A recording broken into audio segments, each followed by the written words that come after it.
যে কিতাবের আলোচনা হচ্ছে, এই কিতাবকে পৃথিবীর কোনো লেখকের লেখা বই, পৃথিবীর কোনো মানুষ এটা রচনা করেছে? এই কিতাবটা কার পক্ষ থেকে নাজিল হওয়া? আসতে বলবেন না, কার পক্ষ থেকে? আমি নখটা উঁচু করেছি, তাহলে আল্লাহ নখের কোন দিকে? উপরে না? আল্লাহর পক্ষ থেকে নাজিল হওয়া। তাহলে কোরআনটা এসেছে এই দিক থেকে না এই দিক থেকে? উপর থেকে। আসমানি কিতাব, আসমানি গ্রন্থ। পৃথিবীর সব কিতাব ভুল হবে, পৃথিবীর সকল বই লিখতে পড়তে ভুল হয়ে যাবে। আমার আল্লাহর সৃষ্টি যেমন নিখুঁত, আমার আল্লাহ তাআলার কর্মপদ্ধতি যেমন নিখুঁত, তেমন আল্লাহ তাআলার বিধানটাও নিখুঁত, নির্ভুল। জোরে বলে সুবহানাল্লাহ। আমার আপনার বাড়ি যখন নির্মাণ করি, ইঞ্জিনিয়ার বলে দিয়েছে 20টা কলাম দিলেই বিল্ডিং হয়ে যাবে। বিল্ডিং করার পর আরেক ইঞ্জিনিয়ার এসে বলল, না, কলাম 2টা শর্ট পড়ছে, আরো 2টা দিলে ভালো হতো। আপনার এই জায়গায় রডটা কম হয়ে গেছে, এখানে এটা না বসে এটা এখানে বসলে ভালো হতো। আমাদের চিন্তা প্ল্যানে ভুল ধরা পড়ে কি পড়ে না? পড়ে। অথচ এই দুনিয়া একটা ছাদ আল্লাহ তাআলা দিয়েছেন, প্রথম আকাশের একটা ছাদ দিয়েছেন। এই ছাদে কোনো খুঁটি আছে? আসতে বলবেন না, খুঁটি আছে? খুঁটিবিহীন ছাদ, ঝুলন্ত ছাদ। বেগাইরি আমাদিন তারাউনাহা, তুমি কি দেখো না আমার কি সূক্ষ্ম পরিকল্পনা? কোটি কোটি বছর এই দুনিয়ার বয়স, একটা আকাশ আমি তোমার মাথার উপরে ছাদ বানিয়ে দিয়েছি। ওয়াসসামা বিনা, তোমার জন্য আকাশের ছাদ বানিয়েছি। দেখো না খুঁটিবিহীন ছাদ আমি আল্লাহ কেমন করে বানায় রাখছি, কোথাও কোনো ভুল নাই। জোরে বলুন সুবহানাল্লাহ। যিনি এই বিশাল আকাশের মালিক হতে পারেন, যিনি এই বিশাল প্রদীপ্ত সূর্যের মালিক হতে পারেন, তিনি আমার আপনার জীবন চলার জন্য তিনি কি একটা পথ দেখাতে পারেন না? আসতে বলবেন না, পারেন না? অবশ্যই তিনি পারেন। সেজন্য তিনি আমাকে আপনাকে পথ দেখানোর জন্য একটা দিশা দিয়েছেন। সেই দিশার নাম কি? বলেন, সেই দিশার নাম কি? কোরআন। কোরআনে কারীমে আল্লাহ তাআলা বান্দাকে বহু নিয়ামতের কথা বলেছেন। একটা সূরা আছে যে সূরাতে আল্লাহ তাআলা ফাবিআইয়ি আলাইহি রাব্বিকুমা তুকাযযিবান, এই কথা একবার বলেছেন না বারবার বলেছেন? বারবার। এর মানে হলো তুমি তোমার রবের কোন কোন নিয়ামতকে তুমি অস্বীকার করবে, কোন কোন নিয়ামতকে তুমি অস্বীকার করবে, এই কথাটা বারবার বলেছেন সূরা রহমানের ভিতরে। কিন্তু শুরু করেছেন দেখেন কি দিয়ে? আল্লাহ তাআলা অনেক নিয়ামত দিয়েছেন, কিন্তু আল্লাহ তাআলা শুরু করেছেন তার রহমান নাম দিয়ে। এরপরে তিনি কি বলছেন? আল্লাহ রাব্বুল আলামিন বলেন, আর রহমান আল্লামাল কুরআন খালাকাল ইনসানা আল্লামাহুল বায়ান। যিনি রহমান, যিনি দয়ালু, যিনি বান্দাকে কোরআন শিক্ষা দিয়েছেন, এক নাম্বার তিনি বান্দার প্রতি দয়া করে কি শিক্ষা দিয়েছেন বলেন? কোরআনটাকে শিখিয়েছেন, কোরআন শিক্ষা তিনি দিয়েছেন।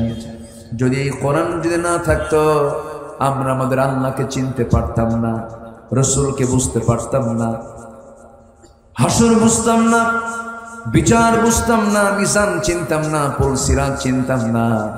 আর আমার আপনার জন্য দুনিয়ার বাড়িটা ক্ষণস্থায়ী বাড়ি, ক্ষণস্থায়ী ঠিকানা। মানুষের দুনিয়াতে বিভিন্ন অফিসে চাকরি করতে গেলে ঠিকানা 2টা নেওয়া লাগে। কয়টা ঠিকানাটা বলেন? 2টা ঠিকানা লাগে, একটা বর্তমান আর একটা কি স্থায়ী। এই 70 বছরের 80 বছরের জিন্দেগিতে কোনো অফিসের চাকরি করতে গেলে 2টা ঠিকানা দেওয়া লাগে। একটা হলো বর্তমান ঠিকানা আর একটা হলো স্থায়ী ঠিকানা। কিন্তু আমি যদি প্রশ্ন করি, গোটা দুনিয়ার যে ঠিকানা, এটা আমাদের অস্থায়ী না স্থায়ী? অস্থায়ী ঠিকানা। ক্ষণিকের জন্য ঠিকানা, ক্ষণিক নিবাস এটা। কিন্তু আমার আপনার জন্য আল্লাহ রাব্বুল আলামিন যে স্থায়ী ঠিকানা রেখে দিয়েছেন, সেই স্থায়ী ঠিকানা কোথায় বলেন? সেই স্থায়ী ঠিকানা কোথায়? আমাদের স্থায়ী ঠিকানা দুনিয়া না আখিরাত? আখিরাতের কোথায় বলেন? আখিরাতের কোথায়? জান্নাত। আখিরাতের জান্নাত। জান্নাত যদি না পাই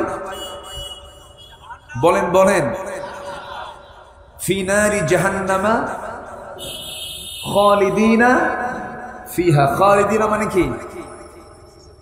চিরস্থায়ী। তাহলে এক শোটে বলে ফেললাম যে আখিরাতের চিরদিনের ঠিকানা হলো জান্নাত। জাহান্নামও আছে না নাই? আবু জেহেলের জন্য চিরস্থায়ী কি বলেন? ফেরাউনের জন্য কি? নমরুদের জন্য কি? হামানের জন্য কি? সাদ্দাদের জন্য কি? জাহান্নাম। তাহলে আখিরাতে আমার আপনার জন্য দুটা ঠিকানা আছে। কয়টা ঠিকানা আছে? দুটা। Go to hell, go to heaven. জান্নাতে যাও অথবা জাহান্নামে যাও।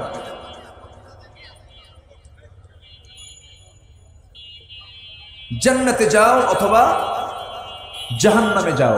আমরা কোথায় যেতে চাই? তাহলে বান্দা হতে হবে কার? হয়তো প্রশ্ন করতে হুজুর আমরা তো বান্দা আল্লাহরই, কিন্তু বান্দা হওয়ার মধ্যে দুটো ক্লাস আছে। একটা হচ্ছে অনুগত বাধ্য, আরেকটা কি অবাধ্য। একটা বাধ্য আরেকটা কি অবাধ্য। আমরা কি বাধ্য হতে চাই না অবাধ্য হতে চাই? বাধ্য। আমরা অনুগত হতে চাই। অনুগত বান্দা কাকে বলে? অনুগত বান্দার বৈশিষ্ট্য হলো আল্লাহ তাআলা যা বলেছেন সঙ্গে সঙ্গে তা মেনে নিয়ে এটা আমলে রূপ দেওয়া। এটা হচ্ছে অনুগত বান্দার বৈশিষ্ট্য।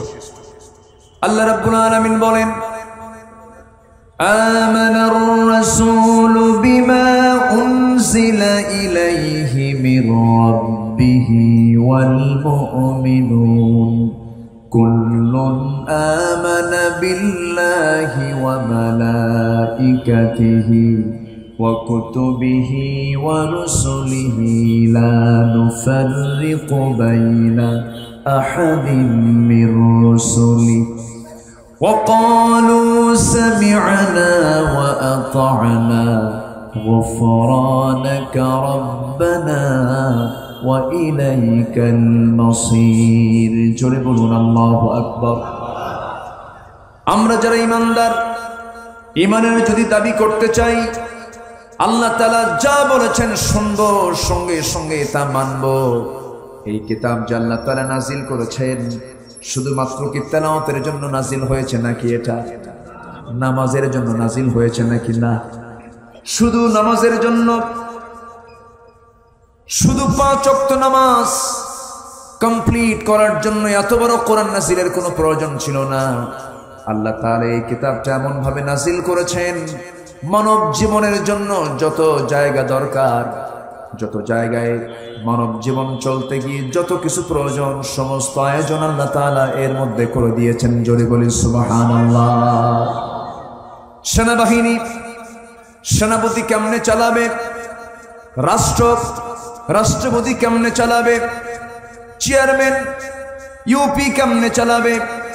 এমপি তার অফিস কেমনে চালাবে? ডিসি তার প্রশাসন কেমনে চালাবেন? এসপি তার প্রশাসন কেমনে চালাবেন? ওসি তার সমস্ত অধীনস্থ প্রশাসনকে কেমন করে চালাবেন? ব্যাংকের ম্যানেজার ব্যাংকটা চালাবেন কেমনে? ব্যবসায়ী ব্যবসা করবেন কেমনে? সমাজসেবক সমাজ সেবা দেবেন কেমনে? এই রকম করে মানব জীবনের প্রত্যেকটি সেক্টরে প্রত্যেকটি কাজ সফল করার জন্য, বাস্তবায়ন করার জন্য আল্লাহ রাব্বুল আলামিন এই কিতাবের মধ্যে প্রত্যেকটা বিভাগের প্রত্যেকটা বিষয়ের ফয়সালা করে দিয়েছেন। জোরে বলি সুবহানাল্লাহ। সব দিয়েছেন। পরিবার চালাবেন কেমনে? বউ চালাবেন কেমনে? সংসার চালাবেন কেমনে? ছেলে মেয়ে চালাবেন কেমনে? চাকরি করবেন কেমনে? সব কিছু এই কিতাবে আছে না নাই? আসতে বলবেন না আছে না নাই? এখন প্রশ্ন হলো, চালানোর পদ্ধতি দুনিয়াতে দেওয়া আছে দুইটা। কয়টা পদ্ধতি? দুইটা। একটা হলো আল্লাহ প্রদত্ত কোরআন তথা ইসলাম, আর মানুষ প্রদত্ত মনুষ্য রচিত মানুষের কিছু পদ্ধতি, মানুষের কিছু বিধান এই দুনিয়াতে আছে। তাহলে পৃথিবীতে মানুষ জীবন চলার জন্য পদ্ধতি কয়টা? আসতে বলবেন না, পদ্ধতি কয়টা? একটা পদ্ধতি কার? জোরে বলেন। আরেকটা পদ্ধতি মানুষের। মানুষই সেই পদ্ধতি বের করেছে। যেরকম কার্ল মার্কস, লেনিন, মাও সেতুং, এরকম পৃথিবীর বড় বড় যারা মানব রচিত মানে মতবাদ যারা লিখেছেন, রচনা করেছেন, এরপরে মানব রচিত মতবাদ তৈরির পেছনে অনেক মেহনত করেছে অনেকেই। গণতন্ত্রের, ডেমোক্রেসির অনেক রূপ দিয়েছে পৃথিবীতে মানুষ। এই যে মানুষের রচনা করা যে বিধানগুলো আছে আর আল্লাহর যে বিধান আছে, মানুষ শান্তি পেতে পারে মানুষের তৈরি করা বিধানে না আল্লাহর বিধানে? আসতে বলবেন না, কার বিধানে? আল্লাহর বিধানে। কারণ যে আল্লাহ সূর্য বানাতে পারেন, যে আল্লাহ আকাশ বানাতে পারেন, সে আল্লাহকে আমাকে আপনাকে চলার জন্য একটা বিধান দিতে পারেন না? পারেন। কিন্তু এরপরেও কিছু মানুষ কেন এগুলো রচনা করেছে? এই রচনা করার পিছনে মূল কারণ হলো পৃথিবীতে দল হলো দুটো। একটা হলো কার দল? আসতে বলবেন না, কার দল? আরেকটা কার? শয়তানের দল। শয়তানকে খুশি করার জন্য কিছু মানুষ দুনিয়াতে আছে না নাই? আছে। আমার রাসূল সহ পৃথিবীতে যত নবী এবং রাসূল এসেছেন সবার দাওয়াতের মিশন কিন্তু দুটা ছিল না। প্রত্যেক পয়গম্বরের মিশন, লক্ষ্য, কাজ দুই না এক? আসতে বলবেন না, দুই না এক? একটু কান লেগে মনোযোগ দিয়ে শুনবেন। কিন্তু আদম থেকে শুরু করে নিয়ে আমার রাসূল পর্যন্ত সকল পয়গম্বরের মিশন, যে দায়িত্ব, যে কাজ, এটা ছিল দুই না এক? কি দায়িত্ব সেটা আল্লাহ তাআলা বলছেন। আল্লাহ রাব্বুল আলামিন বলেন, ওয়ালাকাদ বা'আসনা ফি কুল্লি উম্মাতির রাসূলান আন ই'বুদুল্লাহা ওয়াজতানিবুত তাগুত। এই দুনিয়াতে আমি আল্লাহ রাব্বুল আলামিন যত পয়গম্বর পাঠিয়েছি, সমস্ত পয়গম্বরদের কাজ একটাই ছিল। তারা বলেছেন কি, তোমরা একমাত্র গোলামি করবে কার? আইন মেনে চলবে কার? বিধান মেনে চলবে কার? আর তোমরা তাগুতকে পরিহার করে চলবে। তাগুত মানে কি? একটু কান লাগাবেন, সবাই মনোযোগ দিয়ে শোনার চেষ্টা করবেন। তাগুতটা কি? তাগুত হলো যে নিজে ইসলামকে মানে না, অন্যজনকে মানতে দেয় না, মানতে বাধার সৃষ্টি করে। এই সমস্ত কাজ যারা করবে সেটাই হলো তাগুত। যেমন তাগুতের গডফাদার ছিল মিস্টার ফেরাউন। নাম শুনছেন না সবাই? আল্লাহ তাআলা ফেরাউনকে সৎ পথে আনার জন্য মুসা আলাইহিস সালাতু ওয়াস সালামকে আল্লাহ তাআলা ডাক দিয়ে বলছেন, ইযহাব ইলা ফিরআউনা ইন্নাহু তাগা। হে মুসা, তুমি ফিরআউনের কাছে চলে যাও, সে সীমা লঙ্ঘন করেছে, তাগুতের পথ অবলম্বন করেছে, তাকে তুমি দাওয়াত দাও। আমার ভাইয়েরা, অর্থাৎ যে দুনিয়াতে ইসলামকে মানবে না, অন্যকেও মানতে দেবে না, এটাই হলো তাগুত। এই তাগুত বুঝে আজকের দুনিয়াতে নাই। আসতে বলবেন না, আসতে বলবেন না, আছে না নাই? হয়তো বলবেন, আমরা তো নামাজে বাধা দেই না, আমরা তো মসজিদ বানাতে বাধা দেই না, আমরা তো মাদ্রাসা তৈরিতে বাধা দেই না, কোরআন শিক্ষায় তো আমরা বাধা দেই না। এই সমস্ত বাধা কিন্তু আমেরিকাতেও নাই। আমেরিকায় বাধা আছে? আমেরিকাতে মসজিদ আছে না নাই? ইউরোপে মসজিদ আছে না নাই? জার্মানিতে মসজিদ আছে না নাই? রাশিয়াতে মসজিদ আছে না নাই? আছে। ভারতে মসজিদ আছে না নাই? গোটা পৃথিবীর কোন সরকার খ্রিস্টান হোক, বৌদ্ধ হোক, কেউ মসজিদ বানাতে বাধা দেবে না। তোমরা মসজিদ বানাও, নামাজ পড়ো। কিন্তু আপনি যখন বলবেন নামাজ শুধু পড়বো না, নামাজ কায়েমের সংগ্রাম করব, বাধা মনে হয় নাই? আসতে বলবেন না, আছে না নাই? তাহলে আপনি যে বলছেন আমরা মসজিদ বানাতে বাধা দেই না, সেই বাধা জো বাইডেনও দেন। সেই বাধা ঋষি সোনাক, লিজ ট্রাস, বরিস জনসনরা দেয় না, সেই বাধা নরেন্দ্র মোদী দেয় না, সেই বাধা ভ্লাদিমির পুতিন দেয় না। ভ্লাদিমির পুতিন তার যুদ্ধের কাজে মুসলমানকে কাজে লাগিয়েছে ইউক্রেনকে হামলার জন্য। তাহলে কেউ বাধা দিচ্ছে না মসজিদ বানাতে, মাদ্রাসা বানাতে, কেউ বাধা দেবে না। কিন্তু আপনি যখন বলবেন সুদ চলবে না, যাকাত চালু করতে হবে, নামাজ শুধু পড়লে হবে না, নামাজ সমাজে কায়েম করতে হবে, পর্দার বিধান জারি করতে হবে, জেনার আইন বন্ধ করতে হবে, আপনাকে বাধা দেওয়ার মতো লোক তো বাংলাদেশে কেউ নাই। আসতে বলে না, আছে না নাই? তাহলে এখন প্রশ্ন হলো, তাহলে সবাইকে আমরা ইসলাম মানি?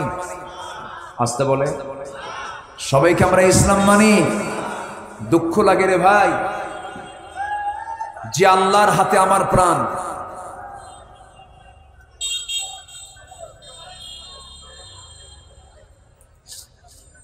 যে আল্লাহর হাতে আমার প্রাণ, যে আল্লাহ আমাকে চালান, যার প্রাণ আমার হাতে, আমার প্রাণ যার হাতে, সেই মহান রবের নাম আল্লাহু আকবার।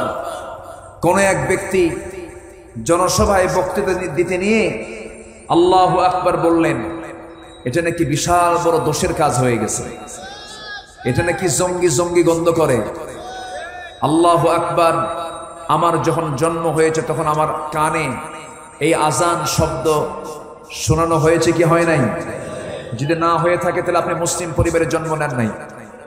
আসতে কোন কেন? মুসলিম পরিবারে জন্ম নিলে নিজে না পারলে হুজুর একটা ডাক দিয়ে নাকি কানে কি ঢুকায় দেয়? আরো জোরে আল্লাহু আকবার। জন্মের স্লোগান হলো আল্লাহু আকবার, নামাজের স্লোগান হলো আল্লাহু আকবার, আজানের স্লোগান হলো আল্লাহু আকবার। জীবনের ৬০-৭০ বছরের এই সময়টা পার করে আমি যখন মৃত্যুর মুখোমুখি হয়ে যাব, আমার লাশ গোসল করায়া কাপড় পরায়া যখন জানাজার প্রান্তরে নেবে, তখন ইমাম সাহেব লাশকে সামনে রেখে তাকবীর দিবেন কয়টা? তখনও বলতে হবে কি? আরো জোরে, আরো জোরে বলেন। তাহলে জন্মে আল্লাহু আকবার, মৃত্যুতে আল্লাহু আকবার, নামাজে আল্লাহু আকবার, আকামতে আল্লাহু আকবার, গুরু জব করতে নিয়ে বিসমিল্লাহ আল্লাহু আকবার, জনসভায়, তাফসিরে, ওয়াজ মাহফিলে, দলের মিটিংয়ে আল্লাহু আকবার বলতে যাদের লজ্জা পায়, তাদের জানাজা না দিয়া কুত্তা বিড়ালের মতো বিদায় করা দরকার। এ মতের পক্ষে রাজি আছেন কারা কারা? হাত উঁচু করে দেখা।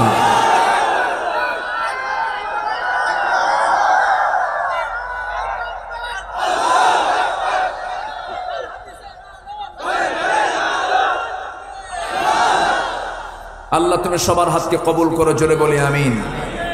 আরো জোরে আমিন। কষ্ট পাচ্ছেন আপনারা? আলোচনা চালাই, কোনো অসুবিধা? জোরে বলি ইনশাআল্লাহ। আমার খুব অসুবিধা হচ্ছে ভাই, আমি খুব কষ্ট পাচ্ছি।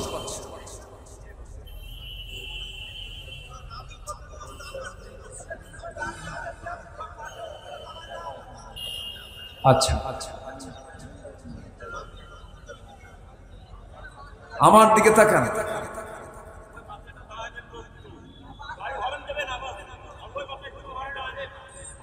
আমার দিকে একটু তাকান, মেহেরবানি করে আমার দিকে একটু।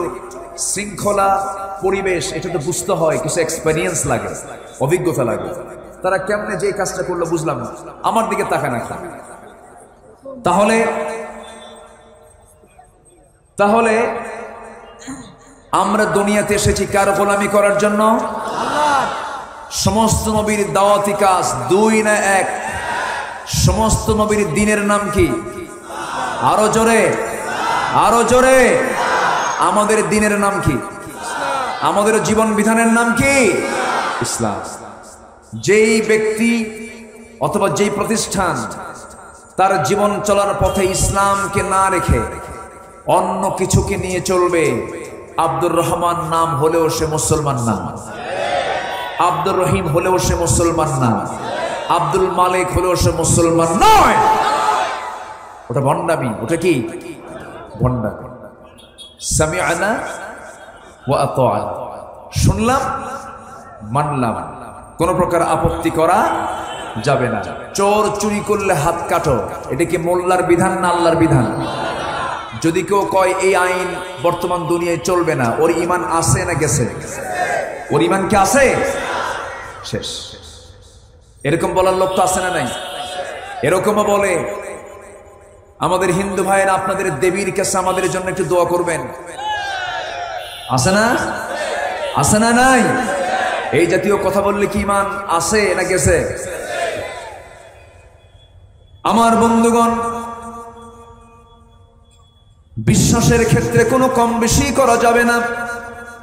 আখিরাতে গিয়ে ধরা খাবেন, দুনিয়ায় ধরা খেয়ে যান কোনো সমস্যা নাই। দুনিয়ায় ধরা খেয়ে দুনিয়ার লোকজন আপনাকে জেলখানায় দিয়ে দিল, অথবা আপনাকে মেরে ফেললো, অথবা আপনাকে আগুনে ঝস্য করে দিল, টুকরো টুকরো করে দিল, কিন্তু এই জীবন তো একদিন চলেই যাবে। কিন্তু যত কিছু হোক আখিরাতে ধরা খাওয়া যাবে না। আখিরাত আমার জন্য ক্লিয়ার করতে হবে, আখিরাতকে আমার জন্য পরিষ্কার করতে হবে, ঈমানটাকে লালন করতে হবে। ঈমানটাকে ক্যান্সার আক্রান্ত করা যাবে না। দেহের ক্যান্সার আছে না নাই? তেমন ঈমানের কিছু ক্যান্সার আছে, যে সমস্ত ক্যান্সারগুলো ঈমানের মধ্যে ঢুকলে পরে ঈমান থাকে না, ঈমান শেষ হয়ে যায়। আমরা নামাজ ভঙ্গের কারণ জানি, ওযু ভঙ্গের কারণ জানি। ওযু ভঙ্গের কারণ এখানে অনেকেই বলতে পারবেন। ঘুমালে ওযু চলে যায়, পেশাব করলে ওযু চলে যায়, পায়খানা করলে ওযু চলে যায়, রক্ত গড়ে গড়ে পড়লে ওযু চলে যায়, বায়ু নির্গমন হলে পরে ওযু চলে যায়। কিন্তু ঈমান চলে যায় কখন? ঈমান ভঙ্গের কারণ কি সবার জানা আছে নাকি? ঈমানও কিন্তু ভঙ্গ হয়ে যায়। ঈমান ভঙ্গ হয়ে যায় কখন? বান্দা নিজেও টের পায় না। কারণ এর মূল কারণ হলো বান্দা তো ঈমানের সংজ্ঞাই জানে না, বান্দা তো ঈমান বোঝেই না। গোটা কোরআনে কতগুলো আয়াত আছে, শুরু থেকে শেষ পর্যন্ত, সূরা বাকারা থেকে নাস পর্যন্ত, বিসমিল্লাহির রহমানির রহিম থেকে মিনাল জিন্নাতি ওয়ান নাস এই পর্যন্ত যতগুলো আয়াত আছে, এই আয়াতের ভিতরে আপনি যদি একটা হরফকে অস্বীকার করেন, কফ ওয়াল কুরআনিল মাজিদ, এই কফ এই একটা হরফকে আপনি যদি অস্বীকার করেন, আপনি কাফের হয়ে যাবেন। কিন্তু কোরআনের একটা হরফকে অস্বীকার করার মতো লোক আমার দেশেও আছে না নাই? আসতে বলবেন না, আছে না নাই? কোরআন মানবো কি নিজ ইচ্ছায় না আল্লাহর ইচ্ছায়? কোরআন মানবো আমি নিজের পরামর্শে না আল্লাহর পরামর্শে? ইসলাম মানবো আংশিক না পুরোপুরি? পুরোপুরি। কোনো কাজ পুরোপুরি না হলে কখনো সফল হওয়া যাবে না। যশোরের ট্রেন লাইন আছে, যশোর থেকে আপনি ঢাকা যাবেন, ট্রেনে চড়েছেন, যশোর স্টেশনে চড়ে আপনি 20 মাইল দূরে চলে গেছেন। হঠাৎ করে আপনার সেই ট্রেনের 50 চাকার মধ্যে একটা চাকা বিকল হয়ে গেছে। একটা চাকা বিকল হওয়ার কারণে ট্রেনের চাকা কি আর ঘুরবে নাকি? ঘুরবে না। তখন বলবে ইঞ্জিনিয়ার ডাকো, মেকার ডাকো, মেকানিক্যাল ইঞ্জিনিয়ারকে তাকে ডেকে আনো। 50টা চাকার মধ্যে একটা চাকা নষ্ট হলে যেমন গোটা 49টা চাকা বিকল হয়ে পড়ে, তেমনি ইসলামে রয়েছে ব্যক্তিগত জীবনের চাকা, সমাজ জীবনের চাকা, পরিবার নীতির চাকা, অর্থনীতির চাকা, স্বরাষ্ট্রনীতির চাকা, রাজনীতির চাকা, চুক্তিনীতির চাকা, পররাষ্ট্রনীতির চাকা। সব চাকা কি আপনি সচল না রেখে যদি আপনার পছন্দ মতো কিছু চাকা চালালেন, কিছু চাকাকে বন্ধ রাখলেন, আপনার গন্তব্য কিন্তু জান্নাত হবে না, আপনার গন্তব্য হয়ে যাবে জাহান্নাম। এই জন্য কোন চাকাকে বিকল রাখার কোন সুযোগ নাই। ইসলাম মানবো আমরা 1 আনা না 16 আনা? 1 আনা না 16 আনা? 16 আনা মানতে হবে। আমার বন্ধুগণ, অনেক কথা আছে, একটু মনোযোগ দিয়ে শোনার চেষ্টা করবেন, একটু কান লাগিয়ে দিয়ে শোনার চেষ্টা করবেন। আমার দেশে বহু লোক আছে 5 ওয়াক্ত নামাজ পড়ে কিন্তু বান্দার হক নষ্ট করে, আছে না নাই বলেন? বান্দার হক এটাও কার হুকুম? আসতে বলবেন না, কার হুকুম? আল্লাহ তাআলা কিয়ামতের দিন বান্দার যতগুলো প্রশ্ন করবেন তিনি বান্দাকে, এর মধ্যে সবচেয়ে বেশি গুরুত্ব দিয়ে যে প্রশ্ন করা হবে সেটা হলো হক সম্পর্কীয় প্রশ্নগুলো করা হবে। যেমন বান্দার হক, এই বান্দার হকের মধ্যে অনেকগুলো হক আছে, যেমন পিতামাতা একটা হক, স্বামী একটা হক, স্ত্রী একটা হক, সন্তান একটা হক, প্রতিবেশী একটা হক, সামাজিক জীবনে এই সমস্ত বিষয়গুলো মনে হয় নাই। আসতে বলবেন না, সেনা না। নামাজ পড়তে পড়তে কপাল কালো বানায় ফেলেছেন, হজও করেছেন, কিন্তু মেয়েকে ঠকায় মেয়ের সম্পত্তি ছেলের নামে দলিল করে দিয়েছেন, এমন পুরা সেনা নাই। আসতে বলবেন না, আছে না নাই? এতিমের দিকে তাকায় না, দুস্থের দিকে তাকায় না, অসহায়ের দিকে তাকায় না, মিসকিনের দিকে তাকায় না, অথচ আল্লাহ তাআলা তাকে তাকানোর মতো যোগ্যতাও দিয়েছেন, সবকিছু দিয়েছেন। তাকাবে কখন? বরঞ্চ তার সম্পদ আরো মেরে খাওয়ার জন্য চিন্তা করে। রাস্তার টাকা মেরে খাওয়া লোক আছে না নাই? আসতে বলো, রাস্তার টাকা মেরে খাওয়া লোক আছে না নাই? রাস্তার টাকা কি একজনের না সবার? সেটা কি একজন খেতে পারবে? পারবে। বিধবার ভাতা আমার দেশে আছে, বিধবা ভাতা আমার দেশে আছে। এই সাইডটা, এই যে এই সাইড একটা লোক কথা বলতে পারবে না, একটা লোক কথা বলবে না। এইদিকে কেউ কথা বলবেন না। ভলেন্টিয়ার একটু খেয়াল করেন তো, আমার দিকে তাকান। বিধবা ভাতা গভর্নমেন্ট দিয়েছেন, গভর্নমেন্ট দিয়েছে, ভালো, আলহামদুলিল্লাহ। বলেন আলহামদুলিল্লাহ। বিধবার পাশে শুধু গভর্নমেন্ট কেন, ব্যক্তিও দাঁড়াতে হবে, ঠিক কিনা বলেন? বিধবার পাশে রাসূল বিধবার পাশে দাঁড়িয়েছেন, অসহায়ের পাশে। দুস্থ ভাতা, বিধবা ভাতা, বয়স্ক ভাতা, প্রতিবন্ধী ভাতা আমার দেশে আছে না? না আছে, এটা ভালো। কিন্তু বিধবার তালিকায় মাঝে মাঝে দেখা যায় চেয়ারম্যানের বউ 1 নম্বরে আছে। তাজা থাকা অবস্থায় তার বউ আর বিধবা হয় কেমন? এটাই তো বুঝে আসে। এরকম কিছু 2 নম্বরই আমার দেশে মনে হয় নেই বললেই চলে। আসতে বলবেন না, আছে না নাই? আছে। এই সমস্ত লোকের অবস্থান হবে হলো জান্নাত না জাহান্নাম? জান্নাত না জাহান্নাম? জাহান্নাম। আমি সূরা বালাদ থেকে তেলাওয়াত করেছি। কি সূরা থেকে বলেন তো? বালাদ। বালাদ বলতে বোঝানো হয়েছে একটা শহরকে, সেটা হলো মক্কা, যেটা কাবার শহর। যে শহরে কাবা আছে সেই শহরকে বালাদ। আল্লাহ তাআলা এই শহরের তিনি কসম খেয়েছেন, লা উকসিমু বিহাদাল বালাদ। আল্লাহ তাআলা ওই শহরের তিনি কসম খেয়েছেন। কোন শহর? যে শহর সম্পর্কে কাফের মুশরিকরা জানতো, যে শহরে পানি ছিল না, যে কাবার চতুর্পাশে কোনো মানুষ ছিল না, কোনো পশু পাখি ছিল না, সেই শহরকে আল্লাহ তাআলা এমন আবাদ করে দিয়েছেন, গোটা পৃথিবীর মানুষকে সেখানে ঘুরে আসে। জোরে বলে সুবহানাল্লাহ। শুধু ঘুরে আসার জন্য নয়, এটা হুকুমটা কি সুন্নত ওয়াজিব না ফরজ? সুন্নত ওয়াজিব না ফরজ? ফরজ করে দিয়েছেন। তাহলে আল্লাহ তাআলা এই শহরের যে কসম করেছেন, শহরের একটা ইতিহাস আছে না নাই? আল্লাহ তাআলা ওই শহরে সবাইকে যাওয়ার তৌফিক দান করুন। জোরে বলি আল্লাহুম্মা আমিন। ওই শহরে গেলে অন্তত এতটুকু আপনি নিশ্চিত হবেন, আমরা আল্লাহকে দেখি নাই, রাসূলকে দেখি নাই, জান্নাত দেখি নাই, জাহান্নাম দেখি নাই, কিন্তু সেখানে গেলে কিছু বাস্তব কিছু চিত্র দেখা যায়। জোরে বলি সুবহানাল্লাহ। আমি মক্কায় গেলে সবচেয়ে বেশি বরকত পাই হলো একটা পানিতে। বলেন তো সেই পানিটা কি হবে বলেন তো? জমজম পানি। ওই এলাকায় কোন জায়গায় টিউবওয়েল আপনি পানি পাবেন না। আমার দেশ তো, আমি তো মনে করি এটা একটা সেকেন্ড জান্নাত। কেউ সুবহানাল্লাহ বলেন? সুবহানাল্লাহ। জোরে বলেন সুবহানাল্লাহ। আমরা যে কোন দেশে আছি, প্রাকৃতিক দিক থেকে, ফ্যাসিলিটির দিক থেকে কয়েক হাত নিচে গেলেই পানি পাওয়া যায়। যা লাগাবেন জমিনে সব হয়। যেরকম সুবহানাল্লাহ। আমার দেশের মাটির চেয়ে উর্বর মাটি পৃথিবী তার দ্বিতীয়টা নাই।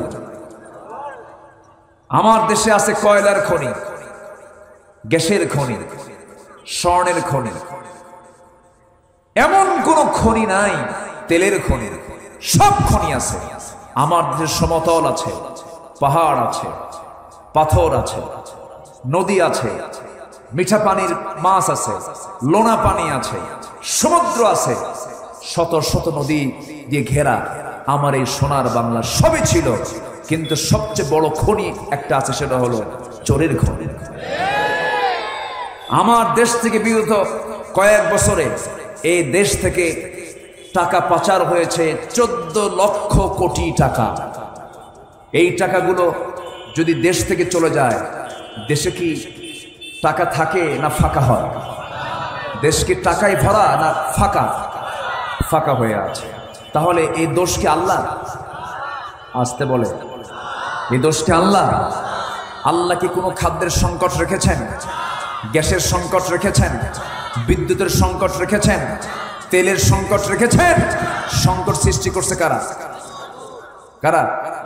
আমরা। আমাদের দোষে আমরা করেছি এটা। সাগরের ভিতরে যত পানি আছে তার চেয়ে বেশি পানি আছে হলো, তার চাইতে বেশি তেল আছে হলো আমার নবীজি যে পথে তিনি ইসরা করে মেরাজের রাতে রওনা দিয়েছিলেন। জোরে বলেন সুবহানাল্লাহ।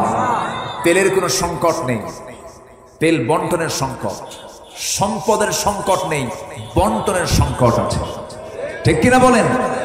বন্টন করবে জনগণ, কিন্তু সেই জনগণের ভিতরে যদি যারা নেতৃস্থানীয় তারা যদি চোর হয়, বন্টন কি ঠিক হবে? হবে না।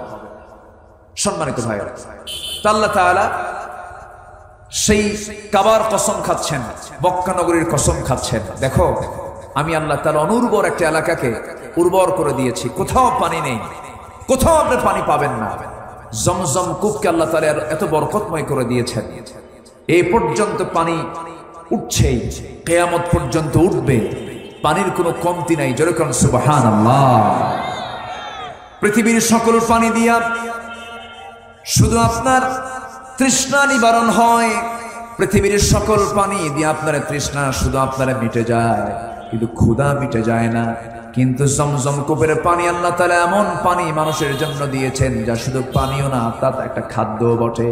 যদি কোনো বান্দা নিয়মিত জমজম কূপের পানি পান করে, আল্লাহ তাআলা তার তৃষ্ণা সহ ক্ষুধাও নিবারণ করে দেন। জোরে বলি সুবহানাল্লাহ। এই পানিতে যা ক্যালসিয়াম, ম্যাগনেসিয়াম, পটাশ, ফসফরাস যা আছে তার চেয়ে ডাবল ডাবল আল্লাহ তাআলা জমজম কূপের পানির মধ্যে রেখে দিয়েছেন। এবং সেই জমজম কূপের পানির ফোয়ারা বের হয়েছে একজন নবীর পায়ের আঘাতে। সেই নবীটার নাম কি বলেন? সেই নবীর নাম কি বলেন? ইসমাঈল আলাইহিস সালাতু ওয়াস সালাম। ইসমাঈল আলাইহিস সালাতু ওয়াস সালাম তিনি যখন মার উদর থেকে, মার পেট থেকে যখন বাইরে চলে এলেন, দুনিয়াতে চলে এলেন, পানির জন্য মা ছটফট করে কাঁপতেছিলেন। সাফা মারওয়ায় যাওয়া আসা করেন, যাইতে যাইতে আসতে ফিরতে সাই করতে করতে এই দিকে এসে দেখেন ছোট্ট সন্তানের পায়ের আঘাতে সেখান থেকে পানির ফোয়ারা বের হয়েছে। তিনি কি করলেন? কাদা মাটি দিয়ে, বালু দিয়ে চতুর্দিকে ঠেকে দেওয়ার চেষ্টা করলেন, অঞ্জলি ভরে ভরে পানি পান করলেন। ওই যে পানির ফোয়ারা শুরু হয়েছে, গোটা দুনিয়ার মানুষ সেই জমজমের কূপের পানি খায়া শেষ করতে পারে না। জোরে বলে সুবহানাল্লাহ। জমজম কূপের পানি পান করার দোয়াও আছে, আল্লাহুম্মা ইন্নী আসআলুকা ইলমান নাফিআ ওয়া রিজকান ওয়াসিআ ওয়া শিফাআন মিন কুল্লি দাইন। দুনিয়ার সমস্ত পানি পান করতে হয় বসে বসে, আর জমজম কূপের পানি পান করতে হয় দাঁড়ায়া দাঁড়ায়া। কিবলামুখী হয়ে রাসূল পানি পান করেছেন। এই পৃথিবীতে 3টা ওষুধ আছে, আপনার মাথায় রাখবেন। যার ক্যান্সার হয়েছে, যার বি ভাইরাস হয়েছে, যার ডায়াবেটিস হয়েছে, জটিল জটিল রোগ যাদের মধ্যে হয়েছে, 3টা জিনিস রেগুলার রাখবেন। নাম্বার 1 হলো আল্লাহ তাআলা সূরা নামল নাযিল করে একটা স্থায়ী ওষুধ দিয়েছেন, সেটা হলো মধু। মধু তুমি পান করবে, সাথে কালো জিরা পান করবে, বুখারীর বর্ণনা। এবং সাথে আল্লাহ তাআলা দিয়েছেন জমজম কূপের পানি। এই 3টা, 2টা হলো পানীয়, আরেকটা হলো আল্লাহ তাআলা বীজ দিয়েছেন, কালো জিরা দিয়েছেন। এই 3টা জিনিস একমাত্র মৃত্যু রোগের সারা পৃথিবীর সমস্ত রোগের ঔষধ। জোরে কোন সুবহানাল্লাহ। আমার নিজের চোখ সাক্ষী, আমি নিজের চোখে দেখেছি ক্যান্সারের রোগী। কিসের রোগী বলেন? ক্যান্সারের রোগী। আমি নিজের চোখে দেখেছি, চোখই দেখে না, চোখ তার অন্ধ, মার পেট থেকে অন্ধ হয়ে দুনিয়াতে এসেছে। এই সমস্ত বান্দাগুলো মক্কায় চলে গেছে। আমি কয়েকবার গিয়েছি মক্কায়, হজের সফরে গিয়েছি, 9 গিয়েছি, 15তে গিয়েছি, 19-এ গেছি, কয়েকবার 17 সালে গিয়েছি। এই হজের সফরে গিয়ে বহু নিজের চোখে সাক্ষী হয়ে আছে। একজনের ক্যান্সার হয়েছে, একজন মিশরি ভাই প্রচন্ড তার রোগ, এমন ক্যান্সার আক্রান্ত হয়েছেন, ওই অবস্থায় তিনি হজে চলে আসছেন। আল্লাহর মেহেরবানি, গোটা শরীরে জমজম কুবের পানি দিয়ে তিনি ঢালেন, আর জমজম কুবের পানি পান করে 40 দিনে ক্যান্সার মুক্ত হয়ে তিনি মক্কা থেকে ফিরেছেন। জোরে বলি সুবহানাল্লাহ। শেফা দিয়েছেন কে? আরোগ্য দিয়েছেন কে? মধুর মধ্যে আরোগ্য আছে না নাই? কালো জিরার মধ্যে আরোগ্য আছে না নাই? বিড়ি খাওয়ার দোয়া কোন? আমরা তো ভালো কিছু খাই না, ভালো কিছু খেলে তো হ্যাঁ সমস্যা নেই। আমার এত পান খায়, বলে হুজুর বেশি না, 10 বিড়া লাগে। কয় বিড়া? সারাদিনে 50-60টা যদি কেউ পান খায়, তাহলে তো আমার মনে হয় তার জন্মই হয়েছে পান খাওয়ার জন্য। না, আপনি পান খান, সবকিছুই অপরিমিত না পরিমিত? পরিমিত। অপরিমিত খাওয়া যাবে না। সাইয়েদনা লোকমান আলাইহিস সালাতু ওয়াস সালাম তার সন্তানদেরকে 3টা নসিহত দিচ্ছেন। বলছেন, আমার সন্তানেরা, তোমরা 3টা কাজ করবে। শ্রেষ্ঠ খাবার খাবে, শ্রেষ্ঠ বিছানায় ঘুমাবা, আর শ্রেষ্ঠ প্রাসাদে অবস্থান করবে। সন্তান বলতেছে, আব্বা এটা কোনো কথা? ভাতই পাই না, শ্রেষ্ঠ খাবার খাবো কখন? ভালো ঘরই নাই, শ্রেষ্ঠ বিছানা পাবো কখন? আর প্রাসাদ তো দূরেই থাকলো। লোকমান বললেন, তোমরা আমার কথা বোঝো নাই।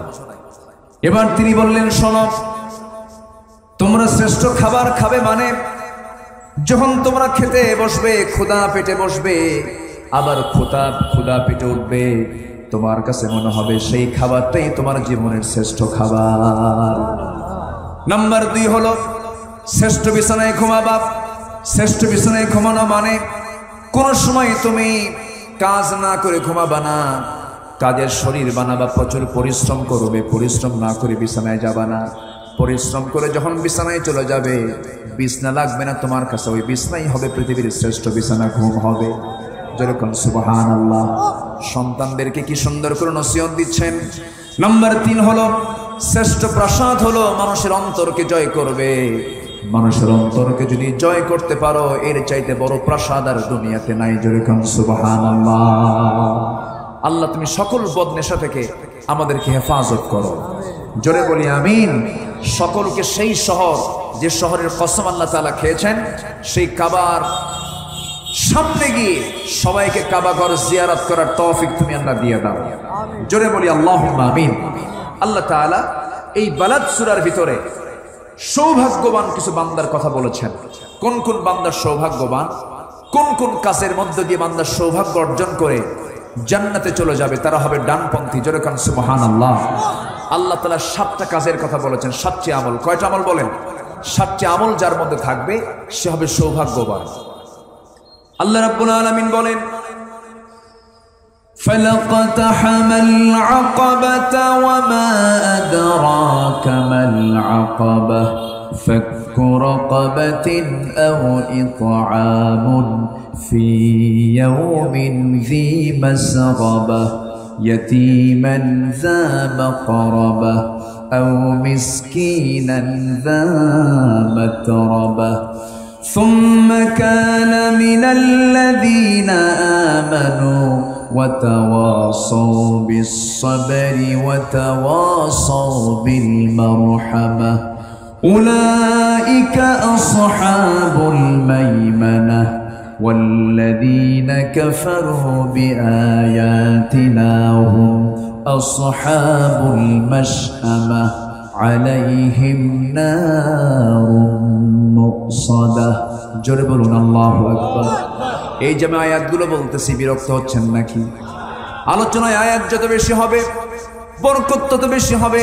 আলোচনায় বাংলার পরিমাণ যত কম থেকে আরবির পরিমাণ যত বেশি থাকবে, আয়াত হাদিস যত বেশি থাকবে, এতে বরকত কম হবে না বেশি হবে? বলেন বেশি হবে। আল্লাহ রাব্বুল আলামিন বলছেন, ওই সমস্ত বান্দারা সৌভাগ্যবান। এক নম্বর যে বান্দা কি করবে, ফাক্কু রাকাবাতিন, দাস মুক্ত করবে।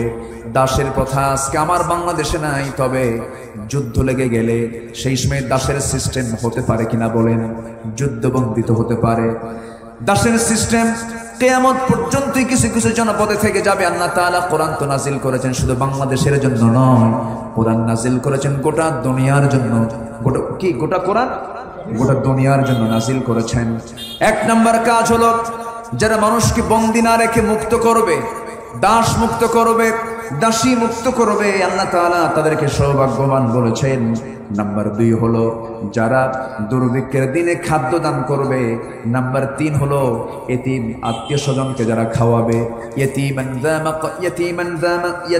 যা মাতরাবাহ আও মিসকিনান যা মাতরাবাহ ইয়াতীমান যা মাকরাবাহ, নিকটতম এতিম যারা আছে তাদেরকে খাওয়াবে। কিন্তু খাওয়ানো তো দূরের কথা, এতিম যে সম্পদ পাবে সেই সম্পদ চাচা পর্যন্ত মেরে খায়, এমন চাচা বাংলার জমিনে মনে হয় নাই। আছে না নাই? এগুলো কার হক নষ্ট? বান্দার। এতিম একটা অপশন, কিন্তু বান্দার হক যতগুলো আছে এর মধ্যে একটা এতিমের হক। এতিমের টাকা, এতিমের মাল মেরে খাওয়া মানুষ আছে না নাই? আছে না? আচ্ছা। চাচা অর্থাৎ ভাইকে হারিয়েছে, ভাইয়ের ছেলে রেখে ভাই চলে গেছে। এইদিকে ভাতিজা আছে, ভাতিজার অংশে যে সম্পদ চাচার অংশে সেই সম্পদ। কিন্তু জমির প্রতি শতকের মূল্য মনিরামপুর বাজারে পৌরসভার মধ্যে যে দাম আর ধানের জমির যে দাম একরকম না দুই রকম? দুই রকম, কিন্তু শতক এক।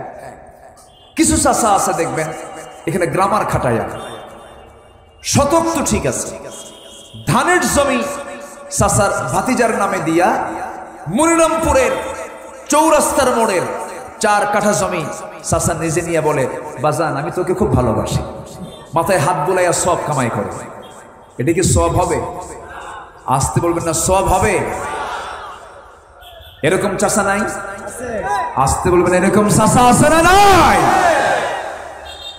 আপনার হজ কবুল হবে না, আপনার নামাজ কবুল হবে না, আপনার কোন দান আল্লাহর দরবারে মঞ্জুর হবে না। আপনি ইতিমের মাল মেরে খেয়েছেন। আপনি বাবা আপনার মেয়েকে সম্পদ থেকে বঞ্চিত করে আপনার ছেলেকে লিখে দিয়ে গেছেন ভালো ভালো জমিগুলো, আপনাকে সোজা জাহান্নাম যেতে হবে। কার কথা এগুলো? আসতে বলবেন না, কার কথা? আল্লাহর। আমি কিন্তু চেয়ারম্যান সাহেবদের কথা বলে দিচ্ছি। চেয়ারম্যান সাহেবরা কিন্তু এই দরবারগুলো প্রায় করেন। সম্পত্তির দরবার আছে না নাই বলেন? সম্পত্তির ফায়সালা কে করেছেন? সম্পত্তি কে কতটুকু পাবে এই ফায়সালা কোরআনে আছে না নাই বলেন? আছে না? সব আল্লাহ তাআলা ক্লিয়ার করে দিয়েছেন। কিন্তু এই আইনের উপরে আপনি যদি হাত বসান, আপনি যদি নখ দেন, আপনি যদি কলম ঢুকান, আপনি কার সীমাকে লঙ্ঘন করলেন? কার সীমাকে লঙ্ঘন করলেন? ছেলে যদি 2 বিঘা পায়, মেয়ে পাবে, আসতে বলে, মেয়ে পাবে 1 বিঘা। ছেলে যদি 10 বিঘা পায়, মেয়ে পাবে 5 বিঘা। এটা কি মোল্লার নিয়ম না আল্লাহর নিয়ম? এটা কি মোল্লার কথা না আল্লাহর কথা? আল্লাহর কথা। এখানে কোনো আপিল করা চলবে না। কিছু কিছু ভাই আবার আছে, বাপ হয়তো রেখে গেছে মেয়েদের জন্য, ভাই কিছু আছে, সে ভাইরা এসে বলে, ভাইদের কাছে যখন বোনেরা এসে বলে, ভাই বাপ তো মারা গেছে বহু আগে, সম্পদগুলো একটু বুঝাইয়া দাও। যখন বলে সম্পদ বুঝাইয়া দাও, তখন ভাইরা বলে, শোনো, বাবার সম্পত্তি নিতে এসেছো, মায়ের সম্পত্তি নিতে এসেছো, ভালো কথা, অংশ নিলে কিন্তু ধ্বংস হবে। দেখছেন কি হাদিস দিয়ে দিল? অংশ নিলে কি হয়? ধ্বংস হয়। এটা কোনো হাদিস? আসতে বলবেন, এটা কোনো হাদিস? হাদিস না। বোন সম্পত্তি চাইতে আসলেই বোনকে বসতে পর্যন্ত বলে না, বোনকে খাইতে বলে না। কিন্তু সেই বোনটা যদি বোন না হয়, যদি ভাই হতো, ঠিকই তো দিয়ে দিতা। এই কৃপণতা ম্যাক্সিমাম পরিবারে আছে না নাই? আচ্ছা, খবরদার এটা করবেন না। আপনার ক্যান্সার হবে, আপনার মেয়ে অশান্তিতে থাকবে, আপনার ছেলে মানুষ হবে না। কারণ হারামের কোনো আরাম, আসতে বলবেন না, হারামের কোনো আরাম না। এখন প্রশ্ন হলো, আমার দেশে আবার কিছু সুশীল সমাজের দাবিদাররা আছে যে বাবার সম্পত্তি মেয়ে কেন অর্ধেক পাবে, ছেলে কেন ডাবল পাবে, এটা নিয়ে আবার ওরা আইন করে যে না, ছেলে মেয়ে সমান পাবে। এই নিয়ে আন্দোলন আছে না নাই? এরা আবার আরেক গবর, এদের মাথায় কি আছে? গবর আছে। এরা দুষ্ট, এরা বোঝে না। আল্লাহ তাআলা জানেন যে বান্দা কোন কাজে, কোন বন্ধনে বান্দা সুখী হবে, শান্তি পাবে। ওই মেয়ের, যে মেয়ের বিয়ে হলো, সেই মেয়ের যদি সংসার না হয়, সে ফিরে আসবে কার বাড়ি? বাপ নাই, আসতে তাহলে কার বাড়ি?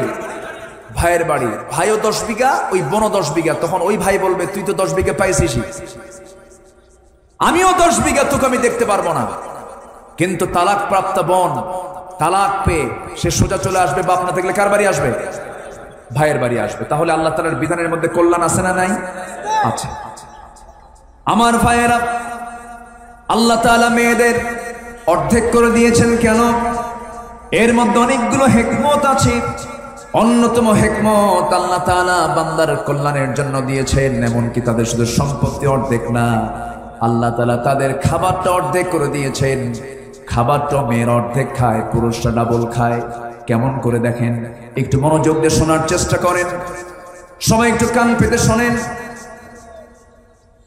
সাইয়েদনা আলী রাদিয়াল্লাহু তাআলা আনহুর সময় দুইজন মহিলা একই ঘরে, একই বিছানায় অন্ধকারের মধ্যে শুয়েছিল।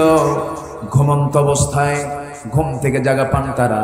অন্ধকার রাতে দুইজন মহিলার পেট থেকে সন্তান ডেলিভারির সময় হয়ে গেল। প্রচন্ড ডেলিভারির যন্ত্রণা শুরু হয়ে গেছে।